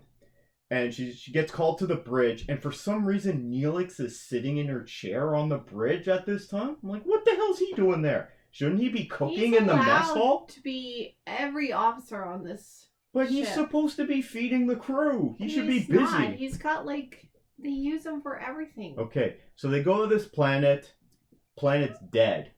Okay? Okay, like so many are, according to the astronomers. So apparently like a solar flare hit it like 20 years ago. Like Mercury. Oh, sorry, 19 years ago. Right. So solar flare hit it, wiped out everything. They do a scan. There's no one on the planet. Okay? Who does the scan? It's got to be Harry Kim, right? You know, the most interesting character. But then suddenly they get hailed from the planet. Okay? But the signal is coming from like 3 kilometers deep into the planet. So he has to do another scan. Okay? Oh, yep, there's something like 2.5 or 3 kilometers under the surface, right? There's these cryogenic chambers. Oh, yeah. So the message comes up and it's this alien saying, hey, if you're seeing this, we've probably been wiped out because a solar flare is coming to hit us. So this message is from 19 years ago. Distress signal type thing. Yeah, and saying they've put them into cryogenic hibernation and they're going to wake up in like 15 years. So please just don't bother us, okay? We're cool, okay? We got this covered, right? I don't know why anyone would listen to this, right? So they do a scan and they found that there's like 6 of these cryogenic chambers. 6 only? 5 or 6. Wow. Okay? The rest of the planet was wiped out, okay? Okay. And they're supposed to reawaken in 15 years. But it's been 19 years. Right. So why didn't they wake up? Well, they're years. So what does Janeway do? I don't know. Okay? What would I do in this situation? Whatever. Is there anything on the planet we can use? No, plot a course. Let's go. Okay? Let's leave. No. Should we go down there? Should we beam down to this cave? Nah, we can't do that. We shouldn't do that. I don't know why they don't do that. Okay, well, what about this equipment down there? Should we shuttle down or something? No. Can we beam it aboard? Yeah, let's beam it aboard. Of course, they like to beam aboard things. Why would At least it wasn't in a nebula this time. So, they beam aboard there's like 5 or 6 of these units and they're hooked up to this machine. They just beam it into a cargo bay. Okay. Instead of going there and checking it out and releasing the people and asking them what they wanted. Okay. I didn't write this. Crime directive business. So they beam it on board. Isn't this an episode great already? Yeah. They beam it on board, and then they're hooked up to this machine. So they're in this virtual reality. They're in their own version of the Matrix, essentially. Okay. Oh yeah. But this is 3 years before that movie came out. Right. Okay. So they beam it on board. They check out the equipment. Okay. So they're inside this Matrix reality. But they haven't woken up. They were supposed to wake up 4 years prior. Yeah. And there's 3 of them there, and then there's like a couple empty chambers. Oh, no. The other 2, the people are dead. Oh, they're smashed or something. No. They're dead. They have to figure out why, okay? Oh. So what are we going to do? So they have this big meeting on the, in their officers' meeting room, right? Yeah. And everyone's there. Neelix is there. Kes is there. Again. Even the doctor is there on screen. They need more characters in this show. They need interesting characters. So, and they're having this big debate, and Harry's leading it. Okay, so what should we do? Should we wake them up? Yeah, let's wake them up. No, we can't do that. Okay, well, what if we go into it? So they decide that they're going to go into this Matrix thing. They're going to go into the 2 empty tubes They there. don't just send the doctor in. That's what I thought. If it's a virtual reality, just send in the holographic character. Right. Nope. We're sending in Harry Kim because it's his idea. And we're going to send someone else with him. Who are they going to send with them? I don't know. B'Elanna. Okay. Send the other the science only person. Science person they got. The only sort of science people they got is Harry Kim and B'Elanna. Let's send them in, okay? Is Harry Kim a space person? I don't think he has many talents other than clarinet. Well, he's always trying to science it up and doing scans and everything. I suppose. What other use does the guy have? I don't know. Anyway. Okay, so we're going to go into this thing. Okay, so the 2 of them go in just for a test, right? After they checked out this, they're going to go in just for a test and then come right back out. Oh boy. So they go in. And what do they find?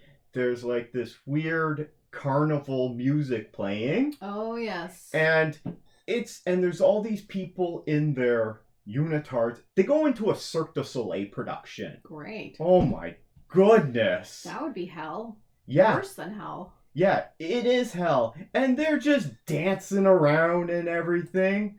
Oh my goodness. It doesn't Still look dancing like 20 years later. They're dancing, and then they see this weird clown. He's all in gray, and that's Michael McKean, right? Right. So he's supposed to be this alien clown, and he says something to them. It's like, oh, it's been a while since we've had new people here. Anyway, they're walking around just looking for the people that are in cryogenic sleep, because they're not any of these weird Cirque du Soleil dancers. Yeah. And then suddenly they find that this Michael McKean, he can read their thoughts. Yeah, he's got control over the whole situation. Because he's in the machine, right? Yeah. And they're hooked up to the machine with their brains hooked up. He didn't let them out. Isn't that the story? He's like anyway, in control of the whole thing or something? So these evil clowns decide that they're going to guillotine them. Oh. Okay? Like in less than 5 minutes. They're going to kill them. They got a lot of time on their hands. But before they can kill them, the 3 alien people that are hooked up come out and be like, no, you can't do that. Because if you kill them, they're gonna shut down the whole system. Right, that's it. And then all of this is gone. Okay? And they're trapped there? They can't... So that it becomes a stalemate. This clown, who is a projection of... It's a system that's designed to adapt. So he's like Agent Smith, okay?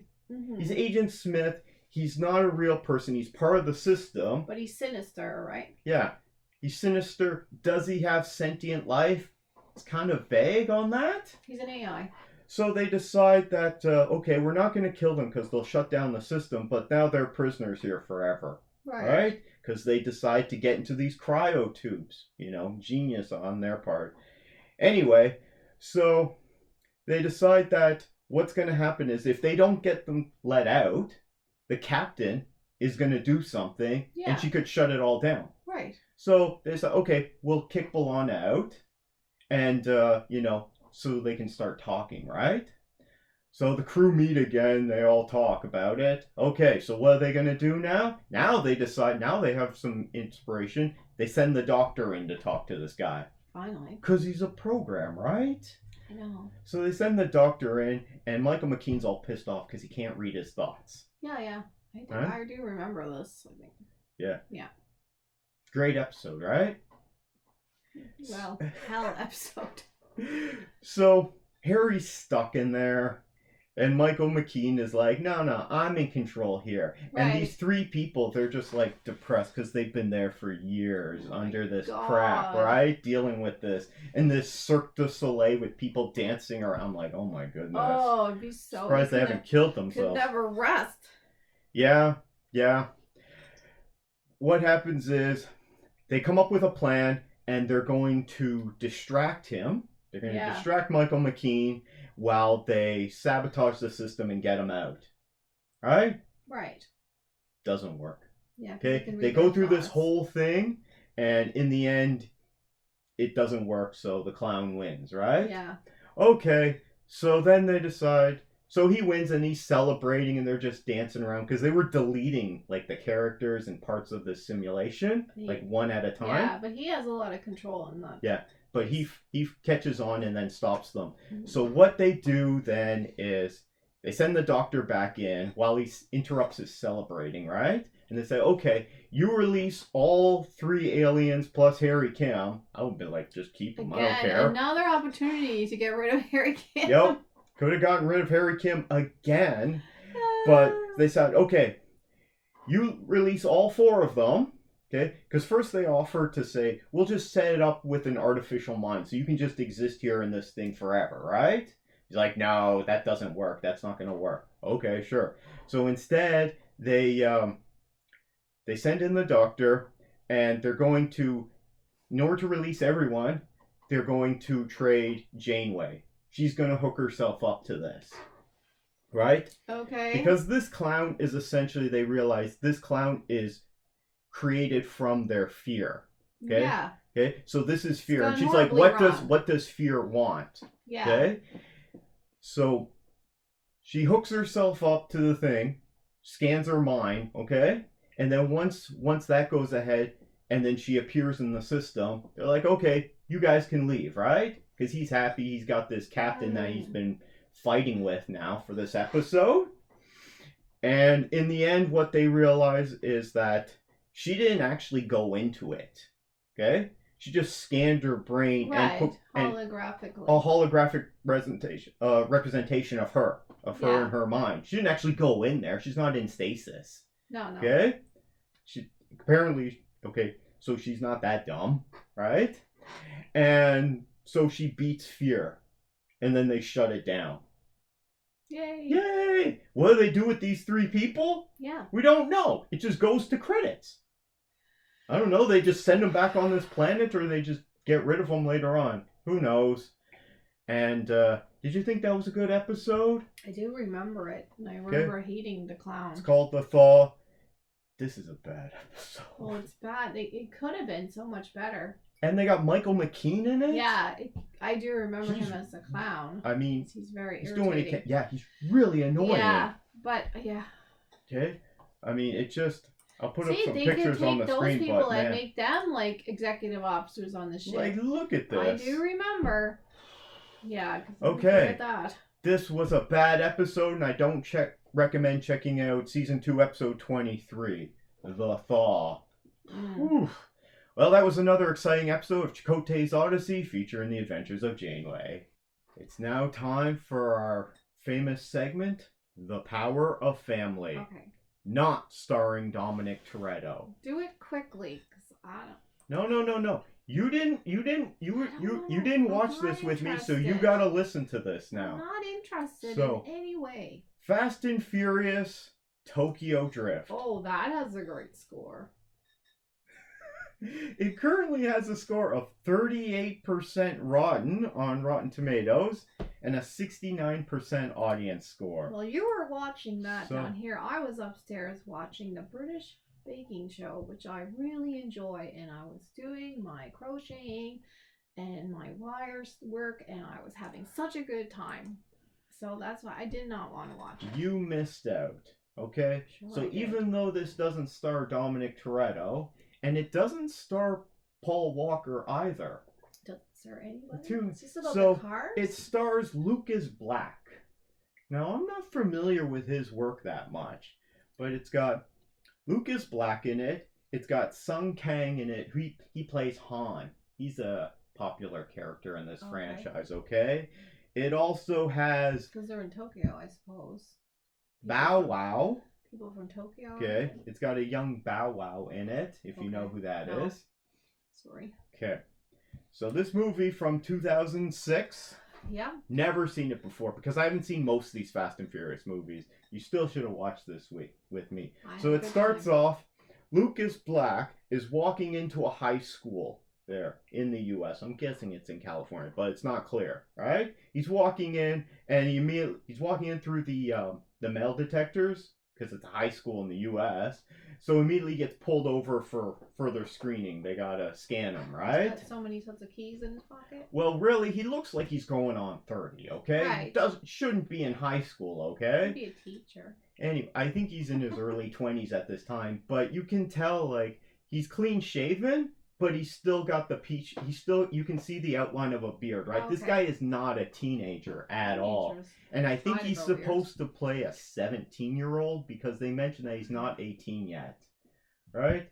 So he goes into this school and immediately he gets into an argument with these jocks, right? Because he's going to his beat up car and the girl in the flashy car, it's a Dodge Viper. It's a red Viper. At this high school, so kids got money, right? Anyway, the girl starts talking to him, and so the boyfriend doesn't like it, okay? And who's the boyfriend? The boyfriend is the oldest kid from the Home Improvement series. You remember that blonde guy? Yeah. I don't know his name, but... Zachary or something? I think that's what the character's name was. It seems like there was a Zachary, I thought. Oh, well. So... They get into an argument, so you know what that means? Street racing time! Woo! So they go and they unlock a gate to a subdivision that's under construction. So It's gated off, this giant subdivision that they're going to race through. Right. Why it's gated off in the middle of the day, I don't know. Maybe it's a Friday and it's right after school, and contractors have all taken off because there's no one on people site. People don't fall in like holes and stuff because they're building it. That's why. No, it's just a subdivision, though, right? Anyway, so there's no security, so they have this giant race through it, and it doesn't work out well for them. They all end up crashing because it's twisted. I imagine subdivisions have cul-de-sacs and all that kind of stuff. Anyway, they have this big race. This must be a huge subdivision that was under construction because they're racing along a lot of times. Anyway, both cars get busted up, even the Viper. I hate that. And his car, I don't know what he's driving. He's driving some old classic, but it gets completely destroyed. I hate that. See, I don't like that at all. Yep. Anyway, but you would hate this because the race is all over this girl. Okay? Because at first... Because Lucas, who plays Sean Boswell, I think these movies seem to be very caveman. Anyway, the high school girl, who's definitely not in high school, she even offers herself up as the prize. She's like, make this race about me. You can race for me. Really? Is that something that, 17-year-old girls would say? No. I don't think so. It's just... Okay. Anyway, it goes bad. They all end up in the police station. The two other kids, which were referred to as Ken and Barbie at one point, they're both blonde, by the way, they're going to get off because they become rich families, right? Right. So Sean's mother shows up, who hates him. What is she doing? Guess what? You're getting sent out of the country. Sends him to Tokyo. I mean... This is it. Okay. Because he's getting in trouble too much. Okay. So he's being sent to Japan. That's kind of a prize, isn't it? Isn't that kind of a reward? Well, he's being sent to live with his estranged dad, who's in the U.S. Navy. So that's why he's in Japan, because they got bases over there. Jeez, if I was 17, someone said you get to go over to live in Tokyo with some... Yeah, that doesn't seem to be so bad. I think that sounds fantastic. Now, I don't think him and his dad get along that well. He shows up at his dad's place. His dad doesn't even come and pick him up at the airport, right. Okay? Even better, no supervision. Okay, so he has to get a cab to his dad's place, shows up, knocks on his dad's door. He's like, bad timing. He's got a woman over, so now he's got to kick her out. And he's in this tiny apartment. And he gives his son the bedroom, which is essentially a closet. I'd say they are small there. And it doesn't make any sense to me because I'm like, if this guy's in the Navy, shouldn't he be have base. Residence on base? Well, they don't. I don't think they really make any sense. do, but they, depending on how it's set up. But it's the U.S. They have big bases. So now, Lucas Black here, who's playing Sean, has to go to this Japanese high school. Okay, and he has to wear this Japanese uniform, and he doesn't like it at all. Anyway, goes to a high school, and it actually looks like a high school. But all the kids there look like they're in their 20s, right? Yeah. And he ends up meeting this girl there, Neela. She's in his class. He shows up to class. He gets yelled at in Japanese because he doesn't speak any of the language, right? And they're not going to speak English to him. Gets on the wrong train. He shows up late. Lots of English schools there. Yeah? Anyway. Anyway, there is a lot of English in this movie, but there's also a lot of subtitles too. So it Okay. goes back and forth, right? Your favorite thing, not. I don't mind Oh, I subtitles, didn't think you okay? liked them. I don't mind it at all. In fact, sometimes when I'm watching a movie and say they're in another country and they're speaking out, I'm like, why are they speaking English? You know, it doesn't make any sense, right? Anyway, so I think they do a pretty good job of that in this movie, even though it's not supposed to be like, you know, accurate, you know, current times, you know? Anyway, but they're in modern day Japan, in Tokyo. It's beautiful, okay? It looks great. Yeah. It looks so good. Goes to school, he sees this girl, doesn't really get to talk to her, and then he meets Bow Wow, who his character's, okay, he's a black guy, but his character's name is Twinkie. That's his nickname. Does he like Twinkies? But I don't know why they call him Twinkie, because I know Twinkie is can be used as a derogatory term for Asian people.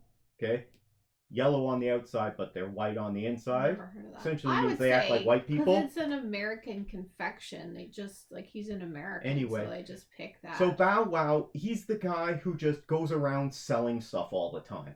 That's all he does. He just sells stuff. He's like, hey, I'll sell you this iPod. I'll sell you this. I'll sell you that, right? Anyway, so they become friends, and after school they go and they get, because Sean is not allowed to go anywhere near cars, okay? But they go and they get Bow Wow's car, which is a minivan, but it's a Hulkmobile, okay? It's this green minivan, and it's got like Hulk fist coming out the side, and it's got the Hulk painted on the front with this thing above the windshield to make it look like his hair. It's a really crazy vehicle, okay? I mean, and he's in high school. Yeah. Again. And all these people have like these decked out cars, okay? But they're in high school. They must be the richest high school ever, right? I know.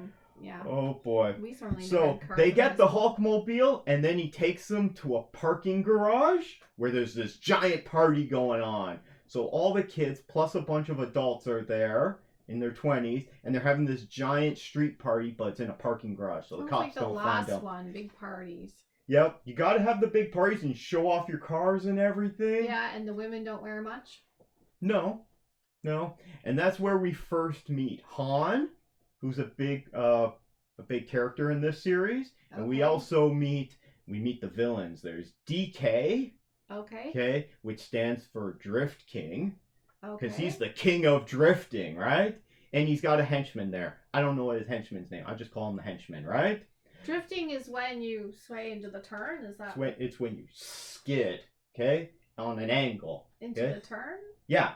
Yeah. And so it's okay. so you can make turns. That's what I thought. Yeah. but I- So they have to drift Racing because days. they're racing in parking garages, which aren't exactly that They big, try right? to do that here, you know. You seen that? I bet they crash a At lot. the mall, they don't race though. They just drive around like ants, like in a line. Okay, so we meet Han, and so Sean gets into it with the villain DK, okay, who apparently is Yakuza.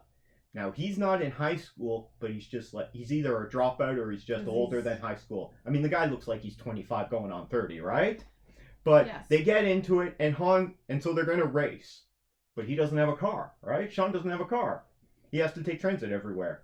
So Han gives him a car to race. Why? Because he wants to see what he's got.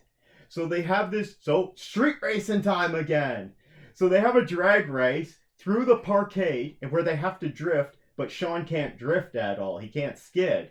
So every time he goes to make a big turn, crashes. And he keeps crashing, and he busts So up he the doesn't car. got it. Yeah, and he loses really Doesn't bad. even have it. Why would somebody give? Anyway, never Exactly, mind. They must have so exactly. much money they just don't care. Exactly. Yeah, Han has so much money, he don't give a damn about that, right? So after this, because he's out late, his dad's giving him shit again. Okay? Because his dad doesn't... Oh, his dad actually cares a little bit then. Well, when he first meets him, he's giving him shit because, like, this is his last chance. He's gotten in trouble so much. It's either this, if he goes back to the U.S., they're going to put him in Are prison. they going to send him to Hawaii next time? I don't know. I don't know. Yeah, maybe that's where they meet The Rock, because The Rock shows up in this series later. That would be interesting, You've been really right? bad. You're gonna be sent to Hawaii. Yeah, wow. Anyway, so he has to go back to school, and everyone's staring him down because they know he lost, right? He doesn't care, though, because he's always racing, but he keeps losing and getting in trouble. This guy's not the smart. He's got this really thick Alabama accent. Okay. It's great. I love it, okay? I don't know if it's accurate. It's real, yeah. If you're from Alabama or somewhere in the southern U.S. and you've seen this Fast and Furious #3 movie, if his accent is accurate in this, let us know. But I don't care. I enjoy it. Being from Cape Breton, nobody can do the accent right. It always annoys me. Anyway, so now Sean has to work for Han. So he picks him up after school. As soon as they get out, he's like, he's got another car. Get in, right? And so now he's his bitch, okay? So he makes him be his enforcer, okay? So he's like, there's a guy in there, and it's one of those Japanese bathhouses. There's a guy in there in this bathhouse, and he owes me money. Go get it. So he has to go in there, and there's this guy in there having a bath, and he's like, 300 pounds, okay? He's this huge guy. Maybe, guys. But he's huge, right? And he has to get the money back from him. So essentially, he just keeps going in and getting thrown out until the guy gets annoyed and gives Han the money. Good strategy. Okay. Irritation. Then, it's pachinko break. You know what pachinko is? Is that a drink? No, it's a game. So they go to a pachinko gaming house where everyone's playing pachinko. Think of it like slots, okay? Playing slot machines. Oh. But it's pachinko, and it's fun, and people go into these pachinko houses. So they go in there, and they go into the back, and that's where DK is, because he's running this... All the things that fall down? It's almost like... It's like a pinball, okay? Oh, yeah, okay. It's a more complicated version of pinball. I do know what you mean now. Okay, so it's pachinko. You should know that from watching Futurama. I do know what the machine is. I didn't know that's what it's called. Anyway, so they go into the back because Han has to talk to DK. So DK and his henchmen are there running this operation, even though they're kind of kids, right? They're like... The henchman is actually in the high school with Sean. We see him later on. Why is everyone in high school so important in this movie? Yeah. Okay? And they get into an argument again. So they have to make another bet. So now Sean's gonna race the henchman, but later on. Okay? And I guess Han's gonna give him another car. So just run maybe next time. Okay.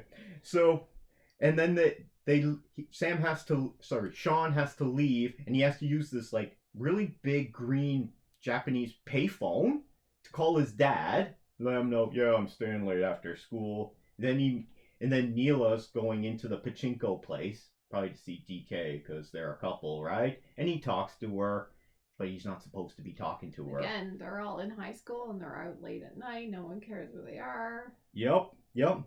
Anyway, so then they drive off, and then they go to this club, okay? And they go through the club into another club where the back party is, and it's all these model women there, and there's like 5 guys. Okay. And then they go through that to get to the car garage, to get to the car shop, which is where they're going. I'm like, what is going on here? So Han's got this whole operation going on where he builds his souped-up street racing cars. Okay? He's a mechanic. I guess. He's got lots of money, and they work on cars just like Dominic Toretto did, except this guy's in Japan and he's got more money. Where does he get his money? Who knows, right? At one point, they have this conversation. I guess they're in the garage, they're in the balcony looking out over the roof, and they have this weird conversation about why he picked him to hang out with them and how he has money, but he doesn't care, and he just cares about character and that. And I'm like, what is going on here? It just doesn't make any sense. It's kind of weird writing. But, oh well.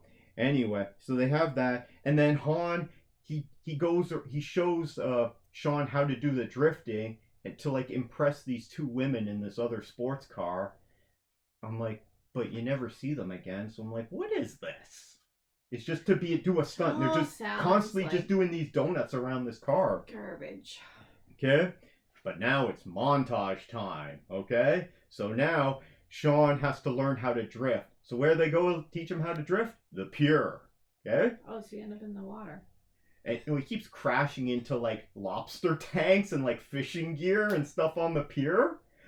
And there's these two old fishermen sitting on the pier making fun of him. It's great. So he takes him to drift at that, and then he takes him to the drifting mountain. It's just like this long winding road. Okay? Yeah. That's the drifting mountain. That's where the first drifters learned how to drift. It's like there's a Buddha on top. I guess. No. It's just a gravel road. That's it. Okay? But this is the drifting mountain, right? It's great, okay? Then Sean, he has the race with the henchmen through another parking garage, and he wins because he's good at drifting now. Yay! And the henchman's really pissed off at this. Like such a bad movie. You gotta watch this. It's so much fun. Oh, it sounds just terrible. It's so much fun. Can we get to the end now? Almost. We're getting there. Calm down. But because he wins the race, now he gets to go on a date with Neela. Okay? So they have a date, which is nice. But then, and because she can street race too, because everyone can in this high school, she takes him to go up the drifting mountain in her car with several other friends, and they're all like drifting in unison. There's like 6 cars all drifting at the same time, not touching each other, and they just kind of go up the mountain. It's almost like a choreographed ballet. Okay? Is there a big guardrail on this mountain? No. There's no guardrails. Not at all. There's some trees and a bunch of cliffs. Don't worry, the climax... Okay. We'll get to the climax where they race on the drifting mountain. Oh God, please finish up. Anyway, Neela breaks up with DK because she's into Sean now, right? Okay? She runs to Sean's garage, but then the actual Yakuza guy shows up, okay? It's DK's uncle, okay? And he shows up and he's like, "What's going on here? Your partner's stealing from you. I've been looking at the books." Who's his partner? Han. So Han's stealing from him. Why? That's all his money. I don't know. Okay? Anyway, so DK and his whole crew, they go over to Han's garage, which is behind the 2 clubs. They go there for a fight, right? But anyway, before the fight can break out, they all race away. So it's more street racing time, right? They have an actual fight, not fight with cars. Well, they go to fight, but then they get into the cars and drive off because they don't want to fight. And the henchman, before he can get into a car, Sean runs him over. Okay? Right. And he goes over the front of it. But he's okay. He gets into a car and then chases after him, and then he crashes. He should have like a fight like monster trucks. Anyway, there's this big long street race, and it goes on way too long. And in the end of it, Han crashes, and then it blows up. Oh, yeah. So Han's dead. Oh, no. What's going on? Right? And at some point, I don't remember. I think it was later on because DK drives off, but then he goes and he kidnaps Neela at one point. Sure. There's also this fight at the high school at one point where the henchman is beating up on Bow Wow, Twinkie there, because he sold him an iPod. And you see like one of the first gen iPods, with the wheel on it, and it broke, right? I had one. So Sean had to break up this fight, and then Bow Wow's pissed off. Anyway, it's a nothing scene, right? I still have my iPod. Still works. I still have an iPod that works too, but this is the first gen that has the actual rotating wheel on it. Pretty sure it is. Anyway, it's kind of outdated now, right? Anyway, so long story short, after Han dies, Sean decides he's going to go and talk to the Yakuza uncle, okay, to return the money that he found. Actually, Bow Wow gives it to him. He's like, "This is your money. This is right. I'm giving it to you. And I'm asking permission so that he can race with DK and they can settle this." Okay. So they're going to have a big street race. Where are they racing? They're going to start at the top of the drifting mountain, go all the way down. Right. Yep. So they have this huge long race where they just have to just constantly drift back and forth, right? And fantastic. It goes on way too long. It does go on a bit too long there. Sorry, Kitty. We're almost done. He's torturing me at this point. Okay. And Lucas Black, Sean, almost goes off a cliff several times. But in the end, what happens is, I think he forces DK, and DK falls off the cliff, one of the roads. Right. But Sean still keeps going, and then he has to drift to avoid him landing on him as he's rolling down the hill. But anyway, DK's fine. He gets out. He gets out of the car. I don't know what happened. He's probably pissed off, right? Okay. But he's not dead. So he wins the race. Yay! And he wins Neil. They had to build a car, and they have to get his dad involved in it. Doesn't make any sense, right? But hold on. Big nighttime race down drifting mountain way too long. Goes off several cliffs. The uncle lets them all leave because he's there, right? Even though DK crushed the car and lost. Then it cuts back. Okay, the epilogue is it cuts back to the parking garage. More parking garage parties, right? So I guess he's allowed to stay out all night, and I guess he's got cars now because what did he take Han's cars? Because Han's dead. Does he have to go to school? I don't know. Day? These guys are out all night, right? So they're hanging out there, and then a Bow Wow comes over and he's like, "Hey, there's a guy who said that Han was his family, and he wants to race you." Okay, so they go to race him. He's like, "Not tonight." He's like, "No, you got it, because Han was his family." So they go to race him. Who is it? I don't know. This is the return of Dominic Toretto. And Dominic Toretto is there, and he's like, "No." Oh. But Han was part of his family. This is all about family, remember? Street racing family. Gosh. Okay. And they go to have a big race. Credits. Oh God! Thank God it's over. Okay. You really gotta watch these. I It's didn't so watch funny. that. Baking show all the way. Anyway, what do you give this movie? Best movie ever? Or worst movie ever? No, Sounds it was like fun. I give garbage. it best movie ever. I've given all three of these movies so far I give best it movie ever. Movie. I haven't seen it, but from what you're talking about, garbage. You gotta watch some of these with me. They're great. Gosh, no. So now all three of these have been like focusing on different characters. Like they've had different stars for each. Yes. Okay. So is the next one going to be a different group, or are they going to start bringing groups together? Is it going to be Paul Walker with Vin Diesel and Lucas Black in the next one? I don't know. Okay. I haven't seen it, but does anyone else out there love the Fast and Furious Tokyo Drift? It's the third one. I originally thought it was the fourth, but I was mistaken. So I still had fun with this. The setting looks amazing. Sure Okay? it does. I mean, Tokyo looks is beautiful. Okay? Makes me want to go there. Who else loves this movie? I had a great time with it. If you enjoyed this segment, please give us a thumbs up. You know, we appreciate that for anyone who watches this. Leave a comment. That would help us out as well. Fluffy Kitty would really appreciate that. And that was part 3 of The Power of Family, not starring Dominic Toretto. Now it's time for part 6 of Tarantino Unchained. The Tarantino 10. There you go. We watched the Grindhouse Death Proof movie, which is half of that Grindhouse double feature. The other one is Robert Rodriguez's, what the hell is it called? I don't know. And I don't really care. Okay, so we watched Death Proof. And this is from, when is this from? It's from, it's called, the other one's called Planet Terror. This is from 2007. Mm-hmm. So it's 3 years after Kill Bill Volume 2. Let's see. And it is a full movie. It's like 2 hours. Yeah. So It's funny I hadn't seen this one. I don't think I saw it either, because I remember when it came out in theaters, it was advertised that you went to go see it as a double feature. I don't think it came to our theater, Okay. for one thing. So it's just under 2 hours. It currently has a 67% critic score on Rotten Tomatoes with only 45 reviews and a 71% audience score. Huh. What did you think of this movie? I really didn't like it. Why not? It irritated the crap out of me. In what way? Everything about it, I didn't like it. I didn't like the girls. I thought they were kind of unrealistic. I hated, of course, the stuntman. Now he takes that same character and Stuntman Mike? He takes that character and he refines it for Brad Pitt later on. Once Upon a Time in Hollywood. Okay.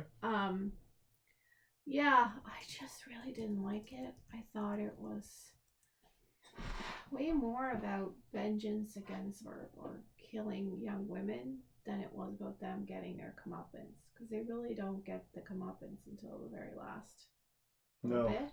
I really didn't like it. Well, the first, I don't know, 15 or 20 minutes of this is just weird, made up trailers. Yeah. For bad drive-in theater. So this movie, I haven't read up on this, but this is kind of his tribute to old drive-in theater movies.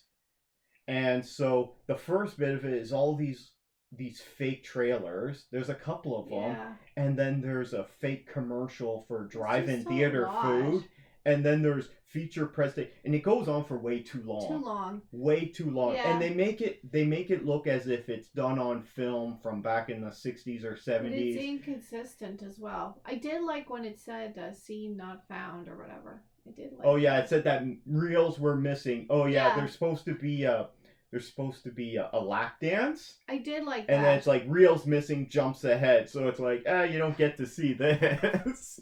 Yeah, I really didn't like it. It's definitely not a movie for me.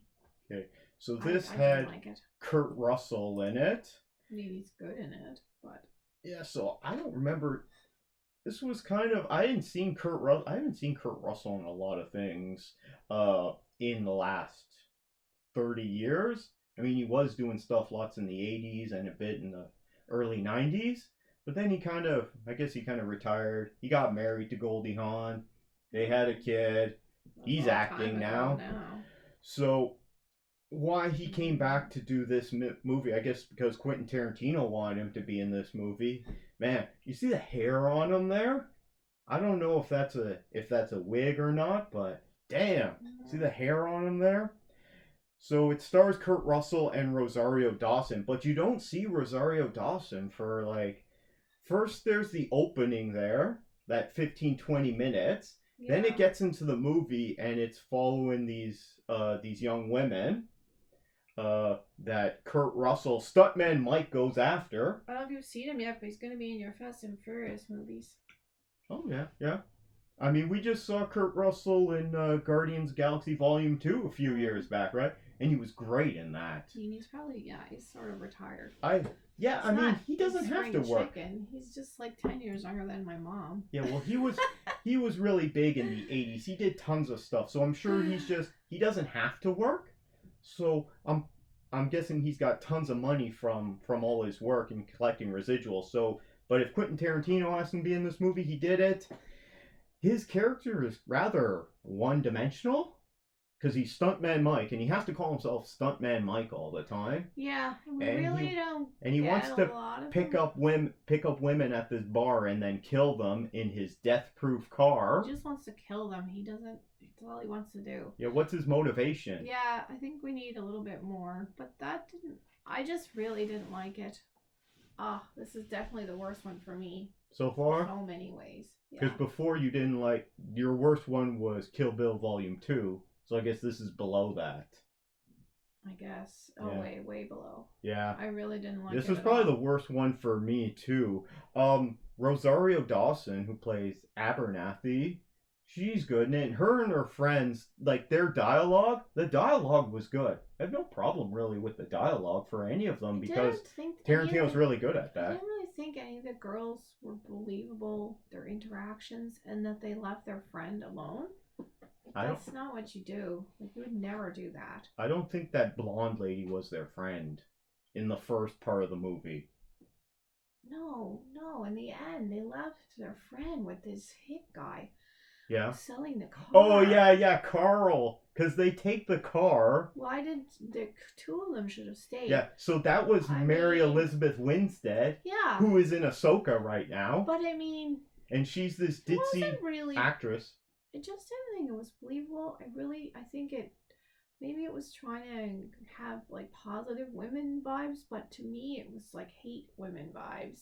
Really? Way too much. I thought it's not helping the cause. They did get back at Kurt Russell there in the end there, right? In the very end.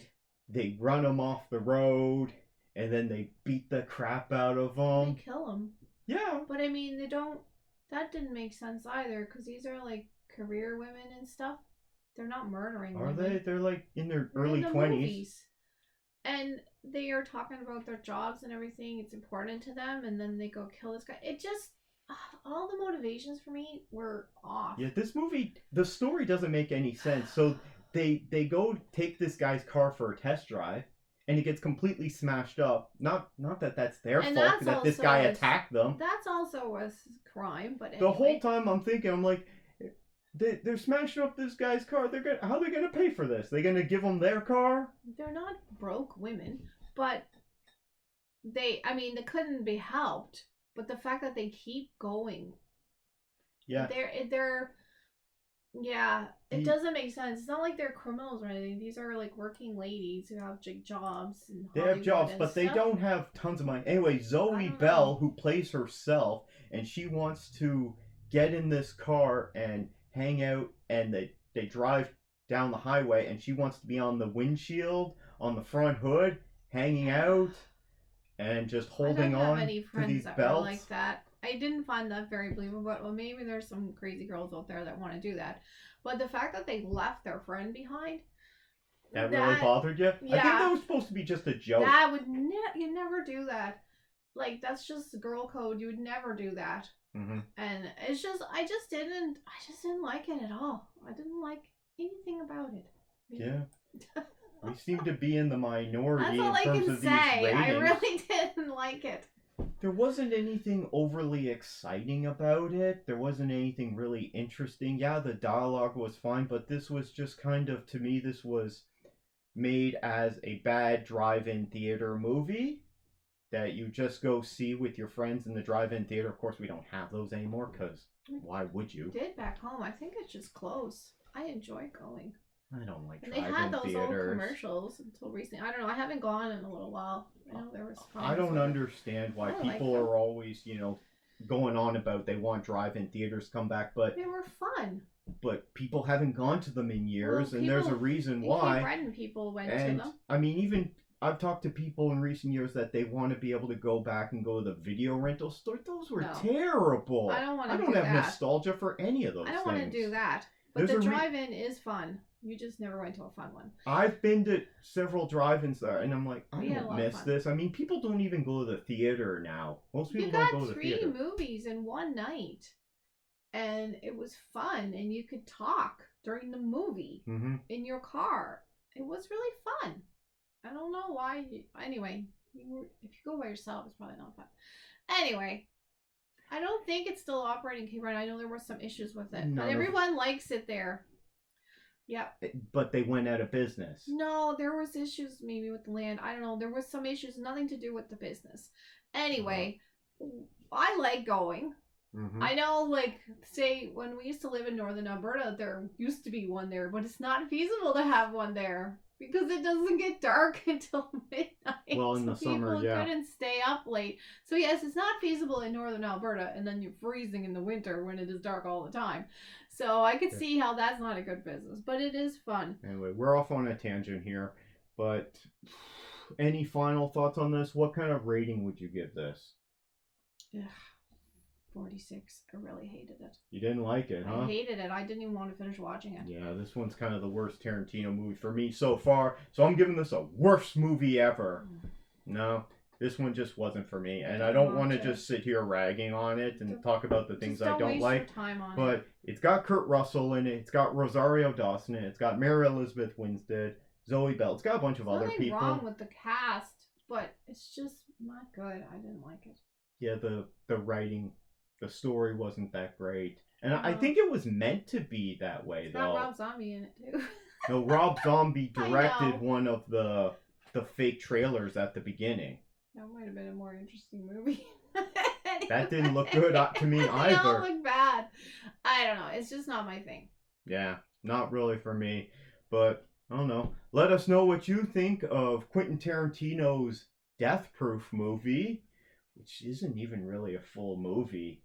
I guess if you took out all that stuff at the beginning, it would be like an hour and a half or less, maybe. Movies used to be shorter. Death Proof is the car. The car is Death Proof. Not really, though. But the pavement isn't. Okay, let us know your thoughts on this movie. Thanks to anyone who watched this segment and anyone who gives us a thumbs up or leaves a comment down below. That'll always help us out. You can always subscribe for more content. Now it's time for more Chakotay's Odyssey, featuring the adventures of Janeway. Okay. Season 2, episode 24. The last one? No, it's 26 episodes. Shapers. Okay. Tuvix.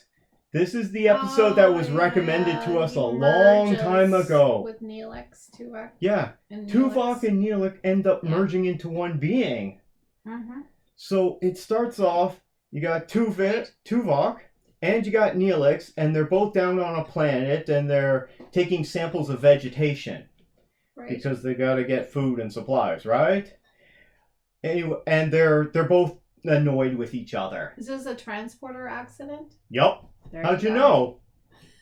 How did I know? Are they all transporter accidents in Star Trek? Oh, yeah. Normally, sometimes you get two of yourself. That's the normal thing. Well, in this one, the two of them try to beam back to the ship, and they get merged into one being. So there's a different actor that's playing this new being who names himself Tuvix, who has both the memories of both of them and the DNA of both of them. So it looks terrible what they did to this guy. They put him into the Neelix makeup. Oh gosh. And then they gave him Tuvok's haircut in the front. Like one of those weird Klingons from Discovery.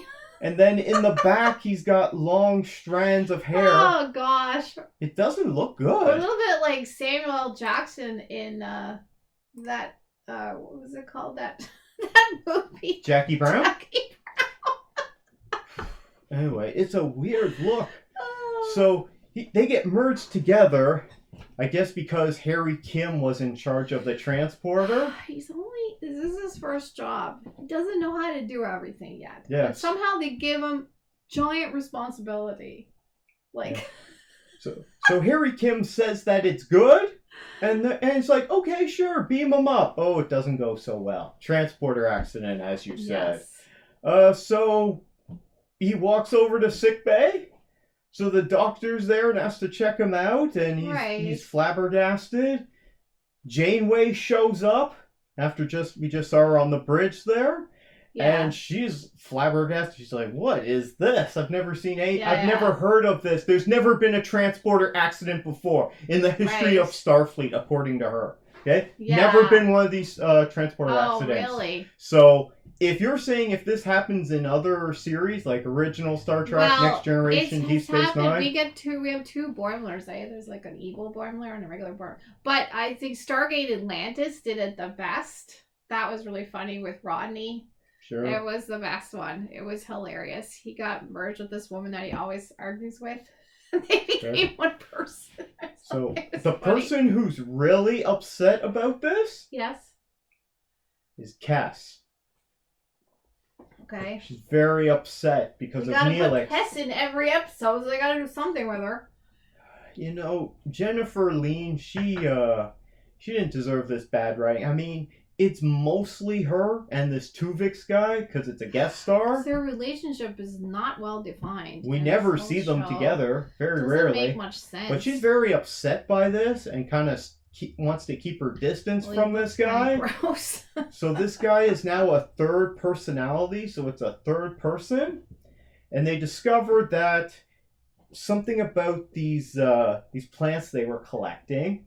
Oh. It's like transmute symbiosis, some long word like that plants can merge together on a molecular level. And when they were transported, they were broken down to a molecular level. So that's how this happened, because of the plants they were carrying. I would say it was just a digital error in the trans. That's okay, because Janeway sends both science expert B'Elanna and Paris in a shuttle back to the planet. We're not beaming anymore. We don't trust this now. So they go to a shuttle to collect samples and do tests. And so Harry Kim is working with the doctor to fix this mess. Right. They discover after a few days they're like, we can't fix it. Okay. Set a course for the Alpha Quadrant. Right. Tuvix keeps trying to, have a relationship with Cass, and she just keeps getting freaked out all the time. Gross. Well, because part they of don't him show them have a relationship in any other well, episode. part of him is Neelix, so weird. he still feels as if he's in love with with Cass. But they don't even show that in any of these episodes. We're in like the end of season 2, and there's hardly anything about them. Anyway, that would make them more interesting. So, and at one point, because this new Tuvix isn't working in the mess hall, the crew have to like make their own food in the mess hall. Okay. And it's he doesn't know how to cook? No, he does. And at one point he goes in because he's just been in this bad accident. So he has to break it up and kick everyone out of the kitchen. And then he goes cooking for everyone. And he makes food that's better. Oh. Okay. Then Neelix is cooking. Tuvok. Because he's got Tuvok's side who's like critiquing like, no, his food is too spicy. So he makes better food. All right. Okay. I'll believe so it. Anyway, so they just decide, okay, we're going back to the Alpha, same course for the Alpha Quadrant. We're not going to fix this guy. We're not wasting our time here. And then, what is it? I think it's Harry Kim. No, the doctor figures it out. The doctor contacts a supercomputer. The doctor annoys Harry Kim because he interrupts his clarinet practicing. Jeez. Oh, I'm glad he interrupted so that. we had to hear some more of that. And so they figure it out. Okay, we're going to beam the two of them out. Okay? Right, that's what they do with all transporter accidents. Yeah, they just beam the two. They just transport them and then put them both. Anyway, they figure out a science way to do this, right? Yeah. So Kes is really happy. Everyone's really happy. But this new Tuvix is not happy because it's been weeks now. The problem is they don't have Colin Meaney on the ship, right? What do you need Colin Meaney for? He would be able to figure that out right away. Oh yeah, because good engineer. But the problem is now this Tuvix, he's his own personality. He doesn't want to die. So they're going to put him in the holodeck? So in the end, what? Put him in the holodeck? What? Kill him? No, but they put people in the holodeck and then they can live their lives in there. No, in the end. So this wacky, dumb episode suddenly becomes this choice where Janeway has to choose between letting Tuvix stay as the way he is, that he wants to, or go through this procedure and having both Neelix and Tuvok back. Right. But essentially then Tuvix would no longer exist. It's like the tale of two Topas. So it becomes this life and death ethical argument at the end. And in the end, she decides, we're going to go through with it. And he freaks out. Right. And on the bridge, and he's like, isn't anyone going to stand up for me? And he's throwing a temper tantrum. And everyone just sits there, saying nothing. Paris, Chakotay, all of them, they just sit there. They don't say anything. And then they get security to haul him off down to sickbay. Again, if they had the chief, he could have the two entities separate and have him... they could have 3 of them if they had that chief there. But these guys don't know what they're doing. Again, they have no good science officer, right? Anyway, it ends in kind of this weird moral ambiguity where... So they murder Tuvix in the end. Yeah, and Janeway has to do it because the doctor refuses to. At least let him live in the holodeck, for God's sakes, people. Anyway, it was a dumb episode, and then it became like this weird life and death ethical question, and... Yeah, murder, but to bring back 2 people that were in an accident. I'm like, whoa, I wasn't expecting that. Yeah.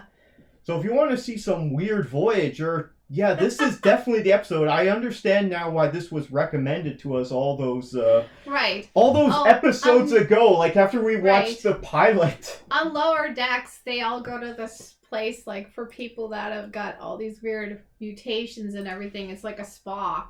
Boimler does get another accident where he starts to glow, like he's phasing and he has to go to this. Mm-hmm. That's where they showed us on Tuvix. See, that's what they do. And there was a guy that was aging, getting older, one half his body and getting younger in the other half his body and all that kind of stuff. Because that's like it's a normal thing. Although Jamie didn't know that, but it is a normal thing. Okay. So they have a place for those people. Well, that was another exciting episode of Chakotay's Odyssey featuring the adventures of Neelix. We're going to finish up now. If you want to get in touch with us, our contact information on social media is down below. But before we go, we got a bunch of comments. So thank you for everyone who's left comments for us or gives us a like. We really appreciate that.